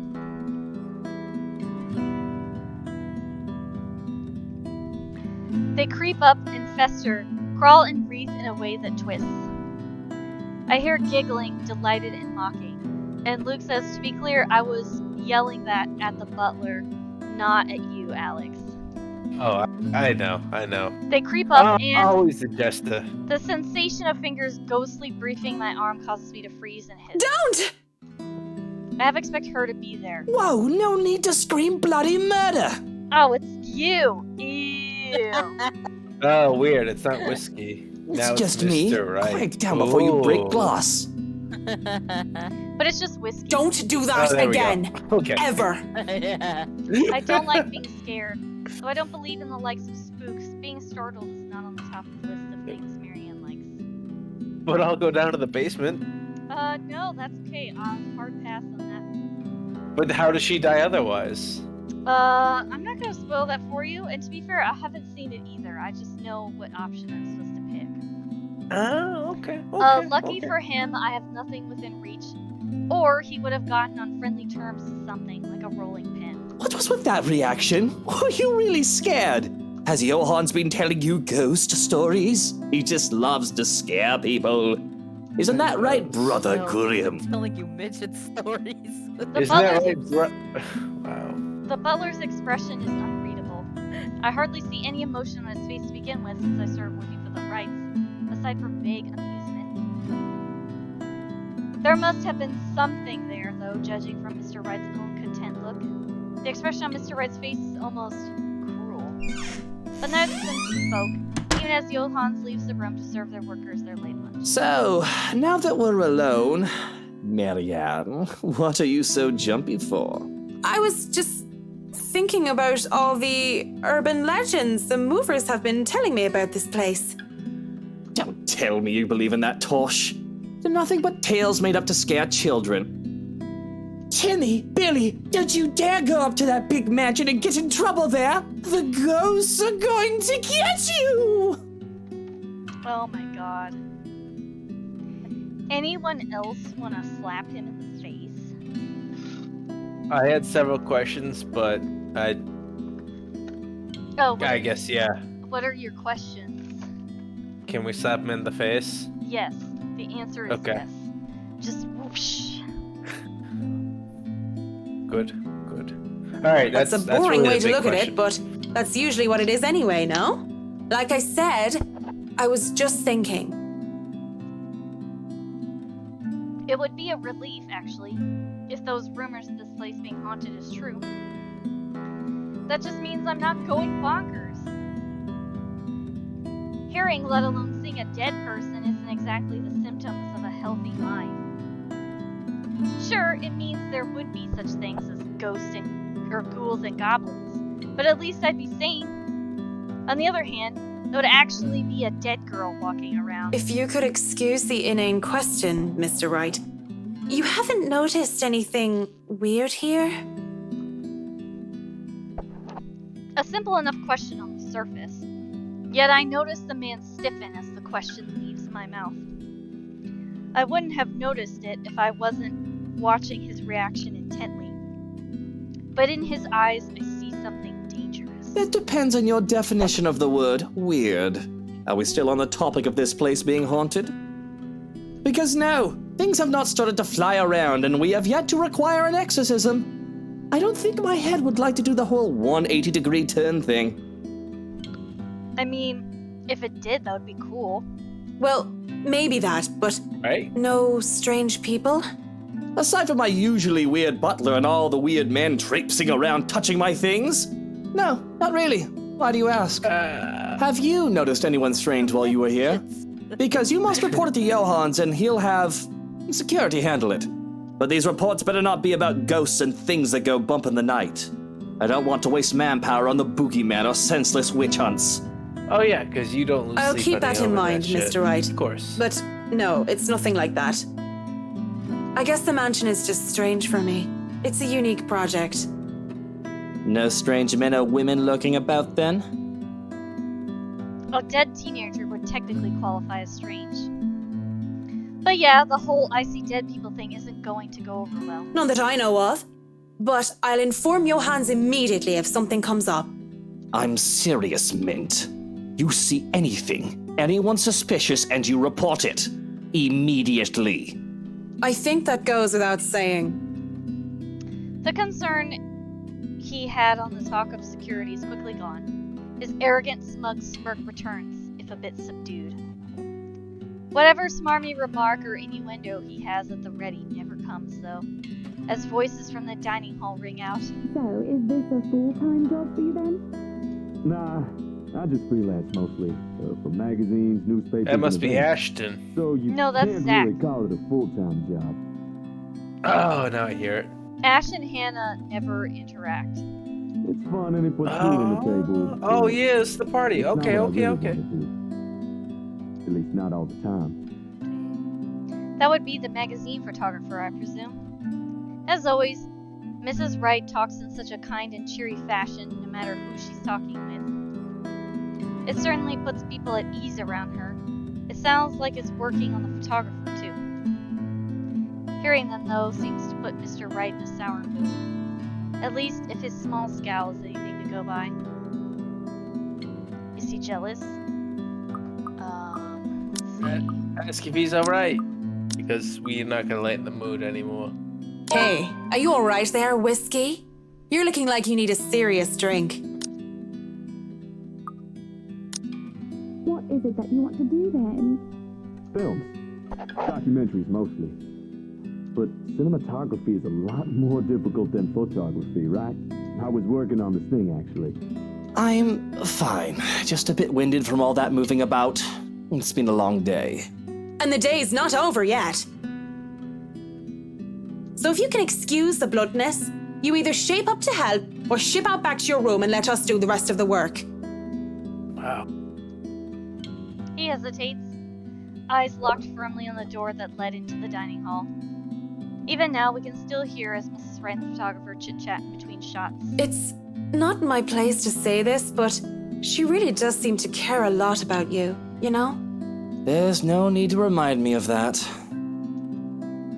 A strange smile appears on his face before he shuts his eyes and sighs. Tell the workers that you're all dismissed early.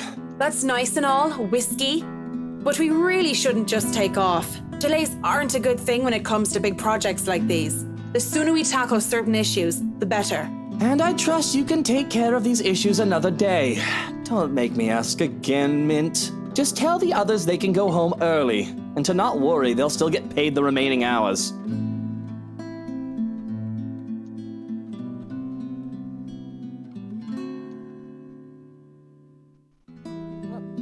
With the air he's putting on, though, I know better than to meddle and prod further. Besides... Fine, you're the boss. Walking out of the kitchen, I just accept the fact that whatever he says will go well under his roof. Mrs. Wright and the photographer are still far too busy in conversation to notice me, even as I make my way through the dining hall. Besides, I didn't want to ruin their fun. Well, it wasn't really a big thing. People didn't like Blue Fonzie very much. People don't like a film about colors. I suppose they would have liked Blue Bibby a lot more. Going to the foyer has me stumble upon the family butler once more, who raises a brow at my presence. And where are you off to in a hurry, Miss McCulloch? The foreman is looking for you. The Bratwurst wants us off the clock. He's dismissing us early because of...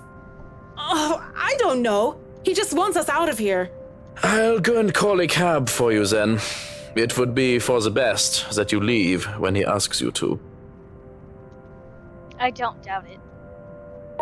My ride back to the city doesn't take too long to get here. Granted, there were some difficulties at first because the driver didn't know where the Ermengarde mansion is.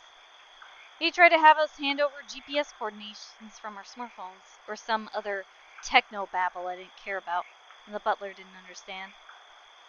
But as soon as we told him it said haunted mansion over in Ansem Village, not Vision, he knew just the place. And finally headed over, albeit with some hesitation. All the way back to the city, the driver keeps complaining about the place, giving him the willies. It gives me the willies too. I would have loved to snap at him. But as soon as the thought occurs to me, another blossoms in the forefront of my mind. One that has somehow bothered me greatly, more than my exasperation over whiskey and this project, or wanting all of it to stop. There has been no Lorraine whispering over my ears today. Worse, I find myself searching for it. Searching for her. Can I pronounce that? Damnu... Earthy? Loose ends. Fucking bloody loose ends everywhere. Yeah, sounds alright. I thought I've already moved past this years ago. And it does nothing to help me curb my frustration. If anything, it only ensures that I want to skip it. And where else do I go to drink? Tuesdays are for karaoke and Wednesdays, improv. Usually it's these, 4 guys who did hilarious games. The one with Irish drinking songs are always a crowd favorite. Though I love a good laugh, stand-up comedy isn't my thing. And without Cam or Haruna or any other distractions, I end up drinking a lot more this time. When there's several bottles of beer in me, I get really, really embarrassing. Hey! G! Psst! G, come over here. I need you for something. It's a good thing that the bartender is a nice fellow. I'd probably have been kicked out of other places by now or worse. If push comes to shove, all he would do is give me an easy smile and a shake of his head even when he's attending to other customers. Just like now. Give me a moment, will ya? I gotta go check on her.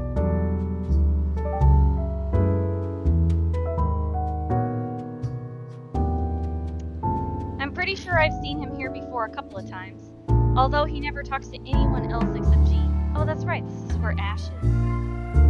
The girls used to be all over him too, but he always turned them away. I'll be here. You go do that before she falls over. All right. What is it? Do you need someone to help you get home? Bartender, pour the wine. I think that's enough alcohol for you, little missy. I'm cutting you off. A whine comes from the back of my throat as he pulls my bottle away.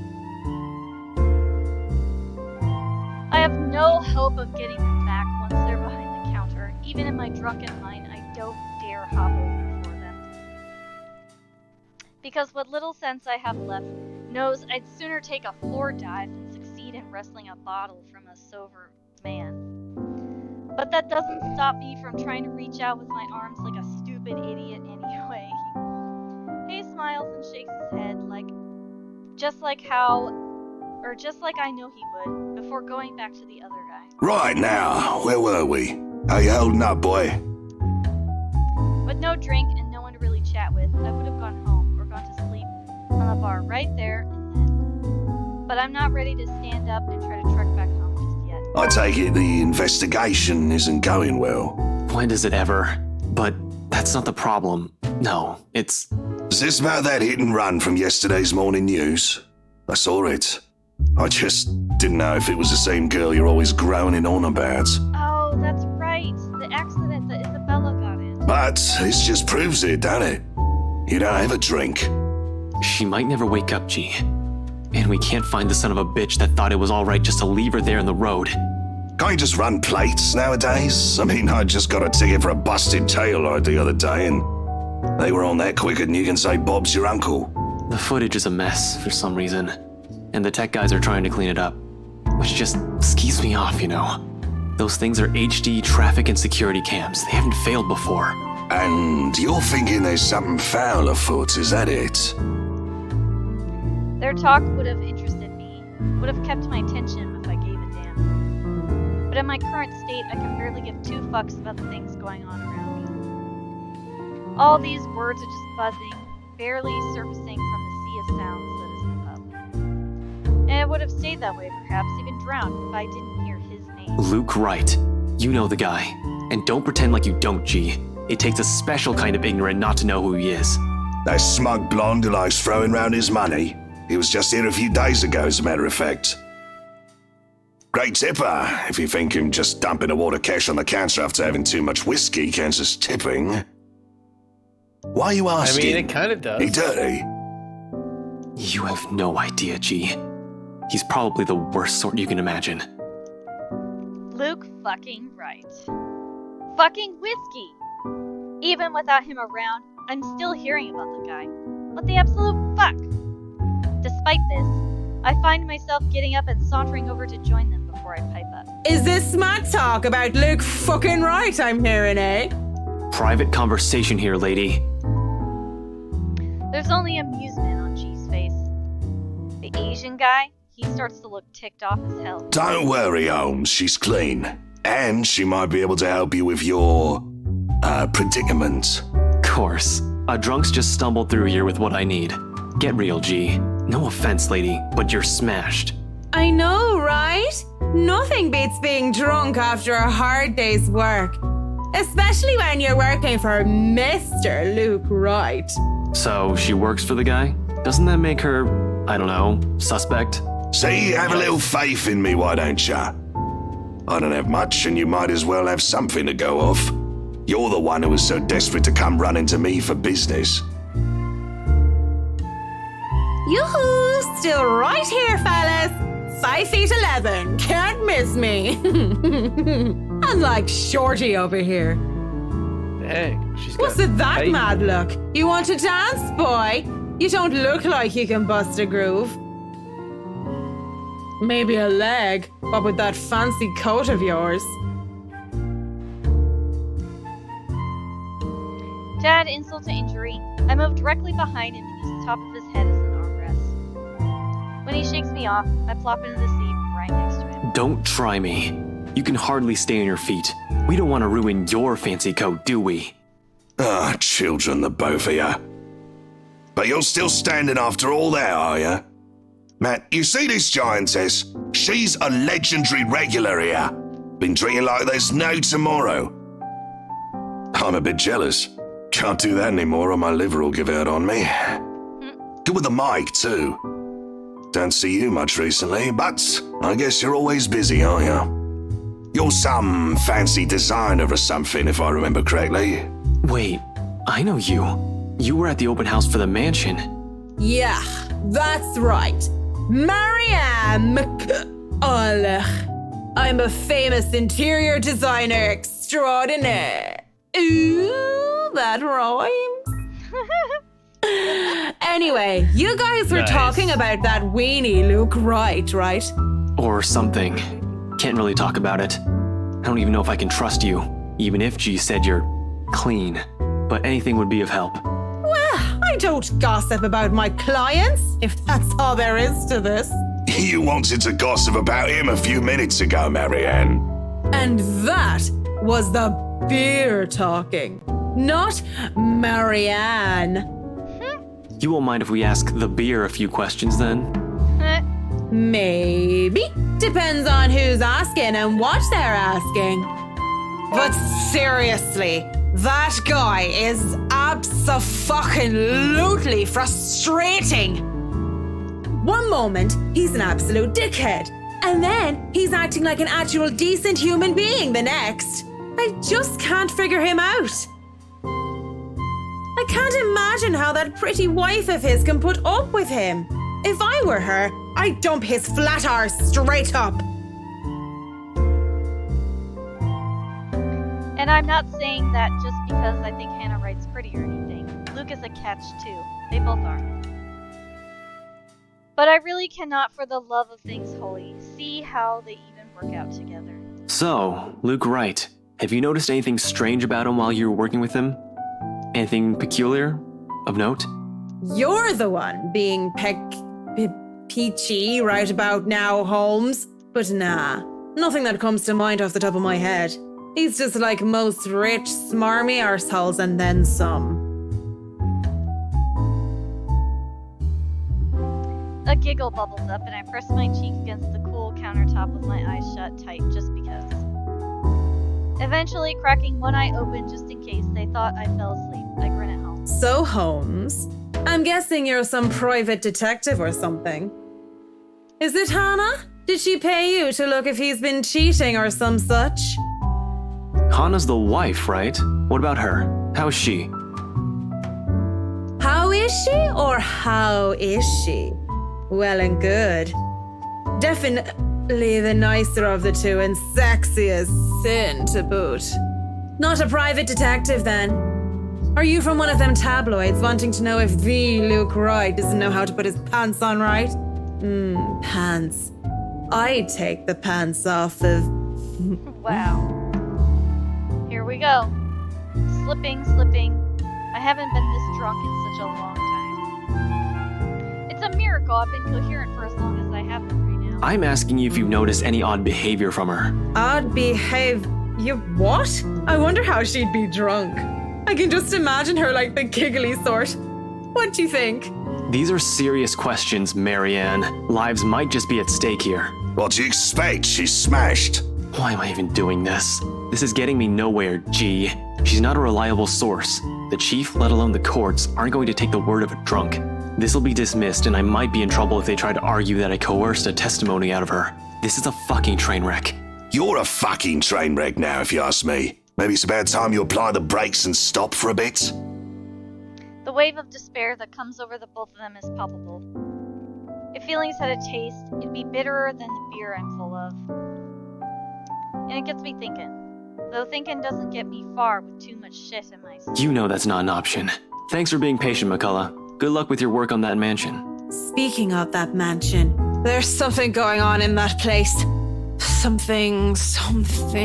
As och day! No wonder Mr. Right likes it so much. It's as fishy as he is. Rotten bloke. Maybe that Santos girl is really onto something, eh? Suspicious shite, I'm telling you. Explains why she's so reluctant. What do you mean that Santos girl is onto something? Before I get another word out, there's hands on my shoulders and everything starts to spin. I quickly slap his hands away the best I can and send him the foulest look I can muster. Take your hands off me, pipsqueak. I'm not a lady who's shaken or stirred unless you want me up-chucking on your pretty hair. But it's just like I said. Are you sure you aren't brain damaged or deaf? Santos girl from BRC showed us this creepy letter. You know, just like those spam stuff you get in your emails. And we thought it was some joke or that the girl was just a bit too green to handle a big sale like that.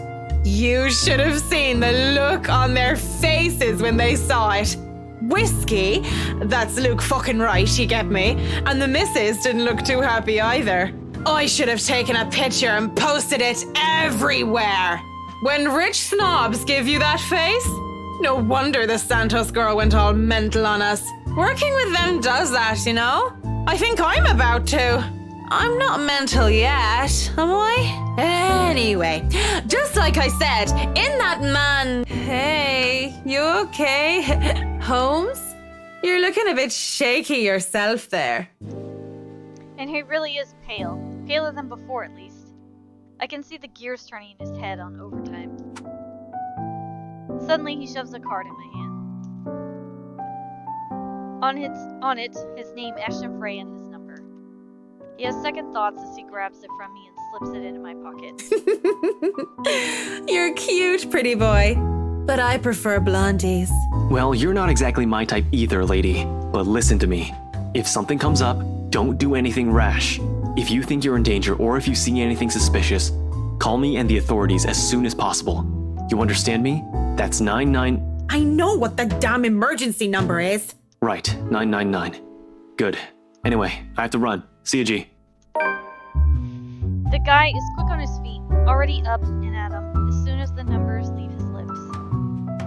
Watching him as he maneuvers through the crowd of the other pub growers is enough to tire me out. Fast as he can, he's at the door and throws us a smile, and that's all we get before he's gone, just like that. Oi, what about your drink, boy? I'll go put it on your tab then. Holmes boy always like that, G? Pretty much. But what about you?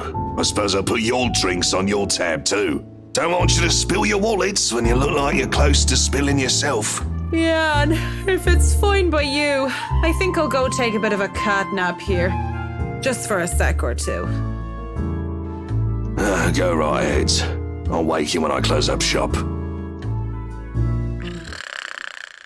Mumbling a sleepy thanks, I doze off on the spot, pressed on the counter. Already I dread the pain I'll have sleeping in such a position. When you gotta go, you gotta go.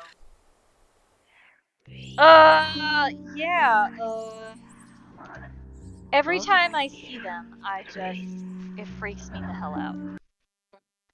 Like, they're so creepy. I don't even know. Oh, Marianne! How long have you been standing there, dearie? Come join us, Marianne. We won't bite. Unless you ask, that is. Not that I can get much sleep to begin with.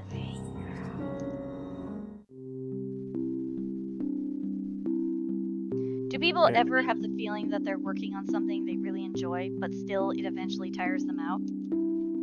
Because honestly, I've been feeling like this. You have certainly exceeded expectations, Marianne. Everything looks so marvelous, and in such a short time, too. Though moments like these make all the hard work worth it. Definitely. Well, I can't take all the credit. People have certainly been enthusiastic about the idea of working on the right mansion. There won't be any more problems unless Mr. Wright has any more objections about the second bedroom. The chapter.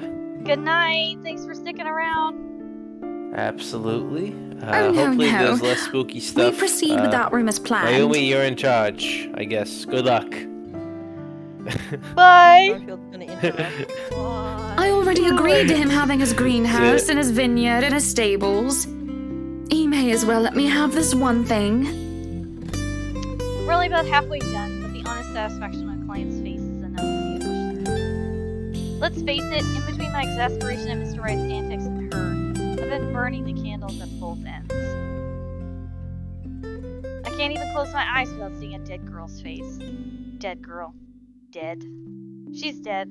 I have to keep reminding myself that, burying my feelings as deep as they buried her body, 6 feet under. I shouldn't have wasted so much time on someone who's supposed to be gone. I've wasted so many years thinking about her already. There should be no need to bother myself with the dead when I should be bothering myself with the living. Too bad the living are usually as complicated, if not more, than ghosts of the past. But don't you have a party? Yes. But Luke's just being a sweetie, you see. That friend he's visiting. He's having marital problems and he's just trying to cheer him up. It's even more complicated when the living in question is a pair of rich and famous socialites way past their honeymoon phase. And I've been somehow roped into being in a relationship counselor. They've been married for a long time and they've hit a...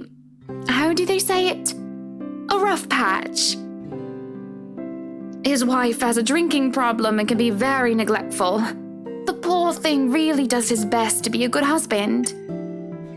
But it's never enough for her. Sometimes I think it's the years. Maybe it's been so long that they've lost that romantic spark. What do you think? If I'm going to be completely honest, I need to ask. This is about you and Mr. Wright, isn't it? Suppose it is. What would you tell me? Then, I tell you it's none of my business. I tell you that I don't want to meddle. But if the troubled husband with the neglectful wife asked me for my honest opinion, I'd say that he shouldn't base his happiness and his self-worth on someone else. Maybe he should try being independent for a while.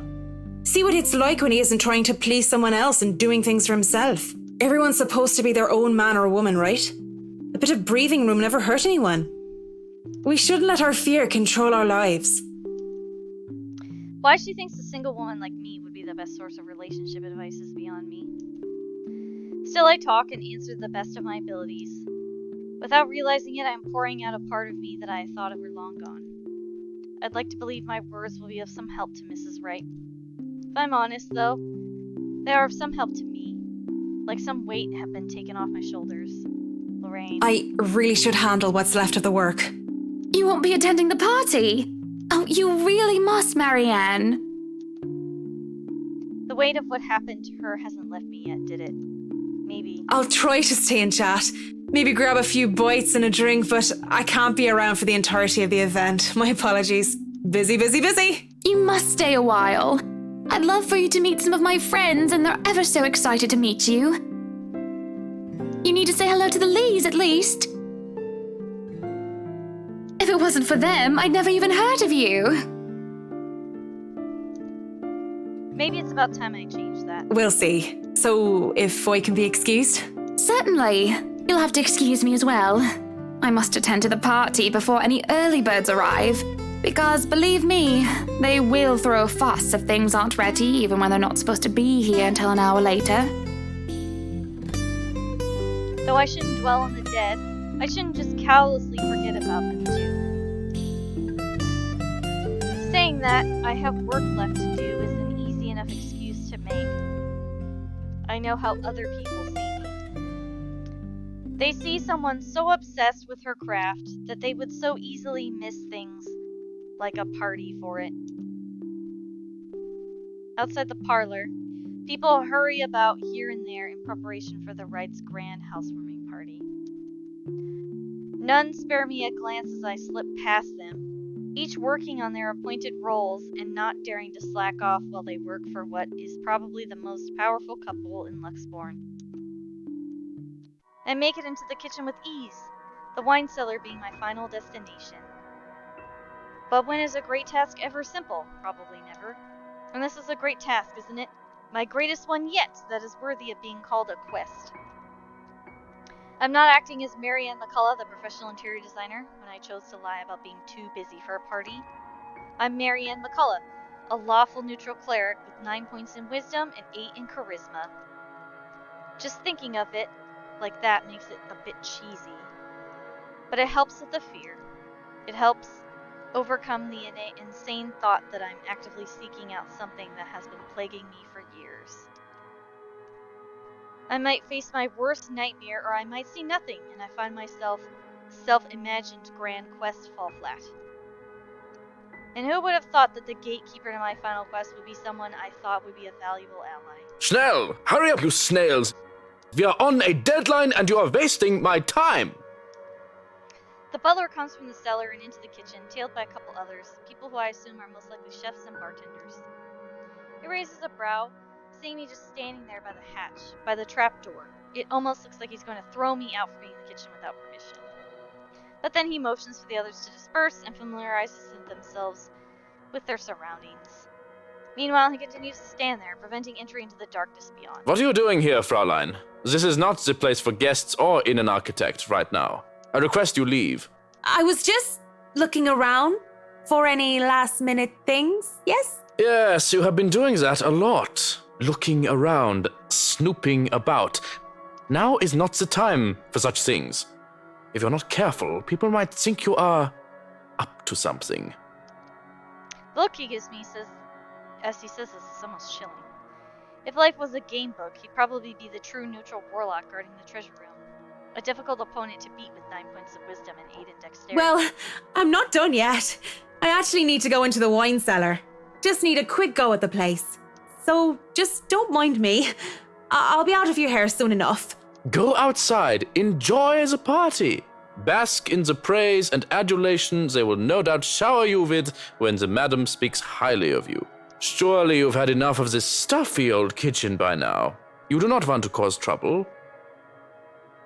Both the bratwurst and Hannah want this to be perfect. It would be a disservice and a disrespect to toe out of line and risk it being anything otherwise. And more importantly, I will be blamed for any failure that happens tonight. His intervention almost turns me away. Maybe this is a sign I'm not meant to seek Lorraine out, but...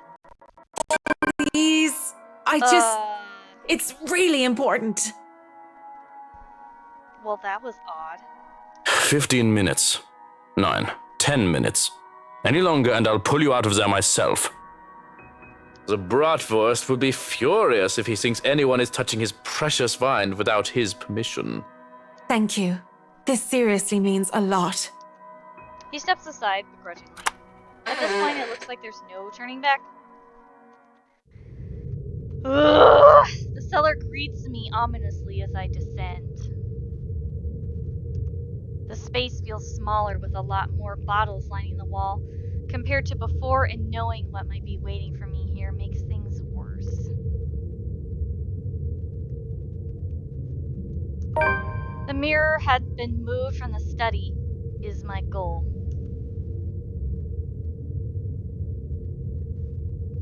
I did not return to it after my initial discovery.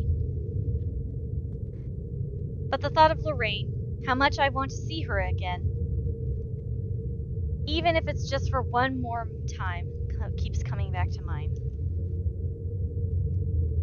As I walk through the cellar, I have to stop when I feel something crunch beneath my feet. Whatever few bottles were left behind here are now nothing but glass under my heels. Perhaps one dropped by many of the chefs and bartenders the butler had escorted through here before. And it made a downright mess, with red slick pooling from the remnants of a good drink.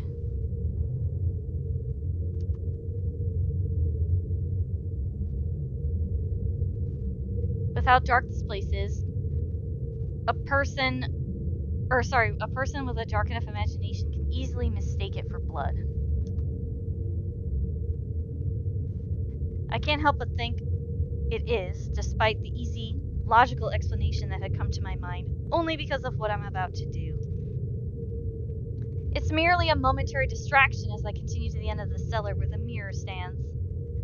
Propped up on the far wall, it gleams innocently while pretending to be a simple and ordinary mirror. How morbid to think this thing can show a person their deepest, most desperate desires, then twists it to an image so dark. Oh yeah, I think this thing will tell me which answer we haven't picked. Here we go. Okay, so I need to say whatever the other option is. That's what I had seen that day. Though I had heard Lorraine many times, I had only seen her here within its frame. I wonder if people have discovered it before. How many were wasted away in front of it, enamored? How many were frightened away by what they saw? Yet, as I stand before it now, nothing. I can barely see my own reflection in this darkness. How does this even work? Mirror, mirror on the wall? Something? Anything? Nothing. Touching its surface doesn't make it magically activate or anything like that. There is no sudden surge of power, and I'm not suddenly granted sight. It stays what it is, a mirror. Was Lorraine's appearance in the mirror all some sort of fever dream? Am I really that burdened with guilt and despair that my mind would eat itself in my stress and have me hallucinate such things? Either way, just going on some crazed obsession for a girl long gone must warrant me a trip to the doctor. I already feel ill. After a few more minutes, in the hopes that something would change, I turn around to leave. My little rats. Oh. I can just go back upstairs like nothing ever happened. Yes, my baby. Perhaps drop by. Oh. What's going on? No, sorry, my baby's bothering me. Perhaps drop by the party for some hors d'oeuvres, then go home and collect myself. Besides, Mrs. Wright is expecting me, and I'm Going to leave me again then, are you? I stop in my tracks, but I don't turn back. As much as it pains me, I don't look back. If I'm just hearing her again, desperately delusional, I look back to see nothing. I don't want to give myself false hope. But when I feel my fingers around my wrist pull at me, I look back in shock. My first thought is, how in God's name is this possible? And the second is Lorraine.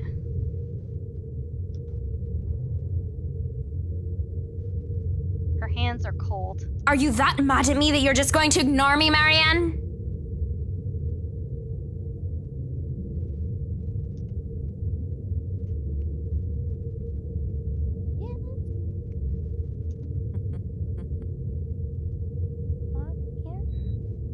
She stands there in the mirror with only her arm extended outward for my sake.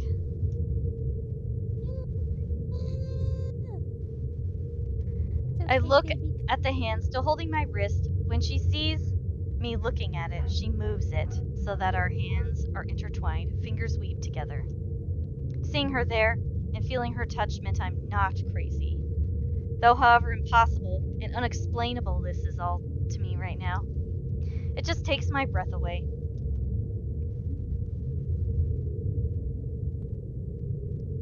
Pulling her out from there is tempting. I can imagine doing so with ease.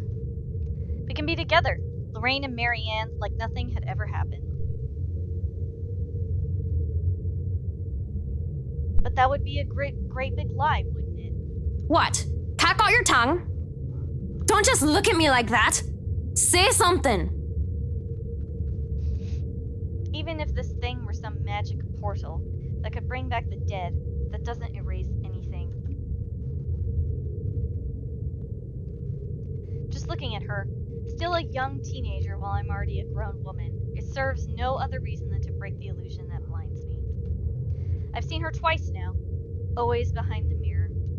If this is real, if this isn't some delusion, then why can she only exist behind the glass? Yeah.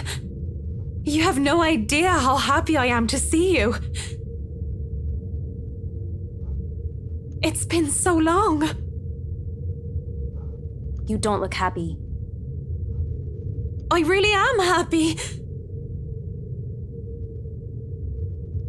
But at the same time, I can't help but think about what happened to you. And what does that mean? What are you saying? She gives me this peculiar look. And before my eyes, she steps to move out of the mirror. In turn, I wrench my hand from her and take a step back, almost as if I'm afraid. I don't know how this is possible. But whatever this is, it isn't real.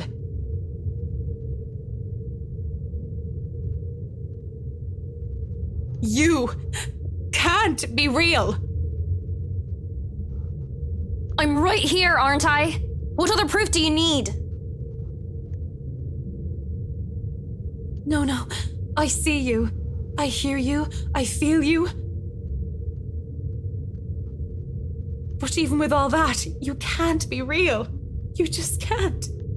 I saw your body. I helped bury you. You're dead.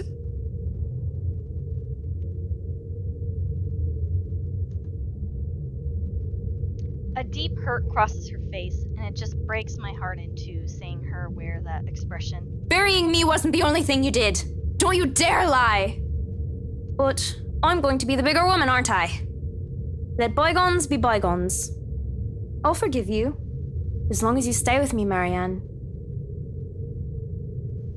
That's why you came down here, right? To find me? That was the plan. I came down here looking for her, for closure. But this isn't. This isn't closure. This is something else entirely.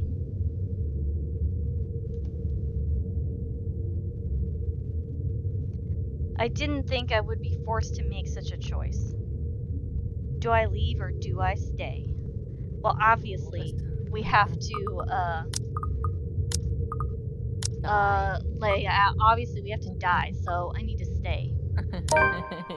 I really do want to stay. With her. I'm getting tired of pretending, of lying to myself. And the fact that I'm admitting this to myself now of all times only brings to light how Lorraine was right about me all along. I should have listened to her. But, Lorraine, you're dead. How can we even stay together? I know. And it's your fault, isn't it? You tore us apart. But now, you can put us back together again. Like Humpty Dumpty. Humpty Dumpty sat on a wall. Now that I have the choice to fix what I'd done to us, then who am I to do otherwise? I'm so sorry. I must look like a right mess. I'm here, Em. I'm here now, don't you worry. Come here. It takes everything I have not to tear up at the sight of her. She reaches out, slips her fingers through mine before pulling me away from the tunnel and towards the mirror. A reflection, a grown woman and a teenager barely past her prime, lends a bizarre light to this whole scene. I can't imagine how you've been so alone all these years. I left you, Lorraine. I didn't mean to, but that's what I did. I don't even know if you can ever forgive me. Don't cry. Doesn't suit your pretty face. Besides, I don't have to be alone anymore, do I? You're here for me, aren't you? You'll never leave me again, will you? My mouth goes dry as she looks at me. This isn't the plan. This isn't closure. Yet her hand in mine makes me believe that this is real. That she's real. And that's all that matters. Nothing else. Yes, of course. I wouldn't dare leave you. Yikes. You swear you won't leave me? I swear to God, I won't, Lorraine. Though her smile remains, I can only describe her expression as sad. She walks around until she stands just behind me and wraps her arms around my waist. I nearly crumble with how I am in her arms once more. and when she puts her chin on the crook of my neck, I feel her hot breath on my neck. I'm filled with both joy and grief. The scent of chocolate, almonds, honey, and beer surrounds me. My first taste of love. The love that I denied. It had been so bittersweet. God's not the only one you're making promises to, Marianne. Swear it to me. Or, even better, prove it to me. I'll stay forever with you, Lorraine. I swear it to you. How do I even prove it to you? Simple. She presses something in my hand. A large glass shard from a wine bottle, cold and sharp. You join me. Is she suggesting that I die for me? Lorraine! That's... How can I? How can I even do such a thing? There's no need to be scared. I'll be here for you until the end, Marianne. Even if you hadn't done the same for me. But that's the only way I can forgive you. The only way we can be together again. Oh, Jesus! Oh, shit! Oh, Jesus! She guides my Damn. hand and raises the glass shard. My own hands are damn. weak, as is my will, and I can only bare my neck to do with as she wishes. Jesus Christ, this scene is so gruesome! Ugh, there is nothing so... I have to block it out with my hand. There is no reason, no self-preservation as I mindlessly welcome my own death as if will lead me to my salvation. I feel nothing at first, other than the glass touching my skin like a caress until a stinging sensation blooms from my neck. The pain sears and burns like nothing I felt before, and every breath intensifies the feeling. Even if I wanted to cry out and scream, I can only cough as a slick metallic taste coats my tongue. The most I can do beyond that is rasp out calling for her name. Lorraine. Cold and weak, I grow worse by the second. I cough with each ragged breath, expelling blood that I'm inhaling through my slit throat. Shush now. It'll be over soon. Oh my god. Oh my god. Oh shit. Really look at that soon. morphing. Oh my god. There is a moment of doubt as I remember the devil was once the most beautiful angel in heaven. That I shouldn't be deceived by such beauty. But in my final moments, all of that is soon forgotten. My mouth twitches. I can muster even the smallest of smiles anymore. But I'll be with Lorraine. Jesus. I know, right? Gee. Ugh. Oh my god. Like, I was gonna eat dinner, but I don't know. I mean, you could try to eat dinner, but I don't think that's gonna happen. Oh god, that was just gruesome. Yeah, no kidding. Just didn't think she was just gonna slit her throat just like that. Boom.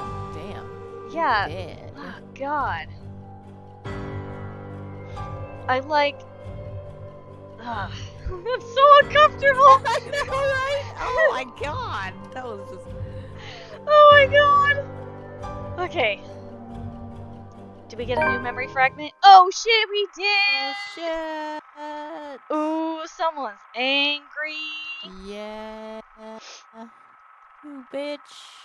Right? And there we go. We got a new memory fragment from a bad ending. Oh, and Binks says, dinner ate you. I know, right? God damn it. Alright, thanks for watching. I'm terribly sorry you had to see that. Hopefully you don't have to eat after this. And see you next Tuesday for Rebecca's bad ending. Good night, everyone. I hope you can still sleep because I can't. Yay!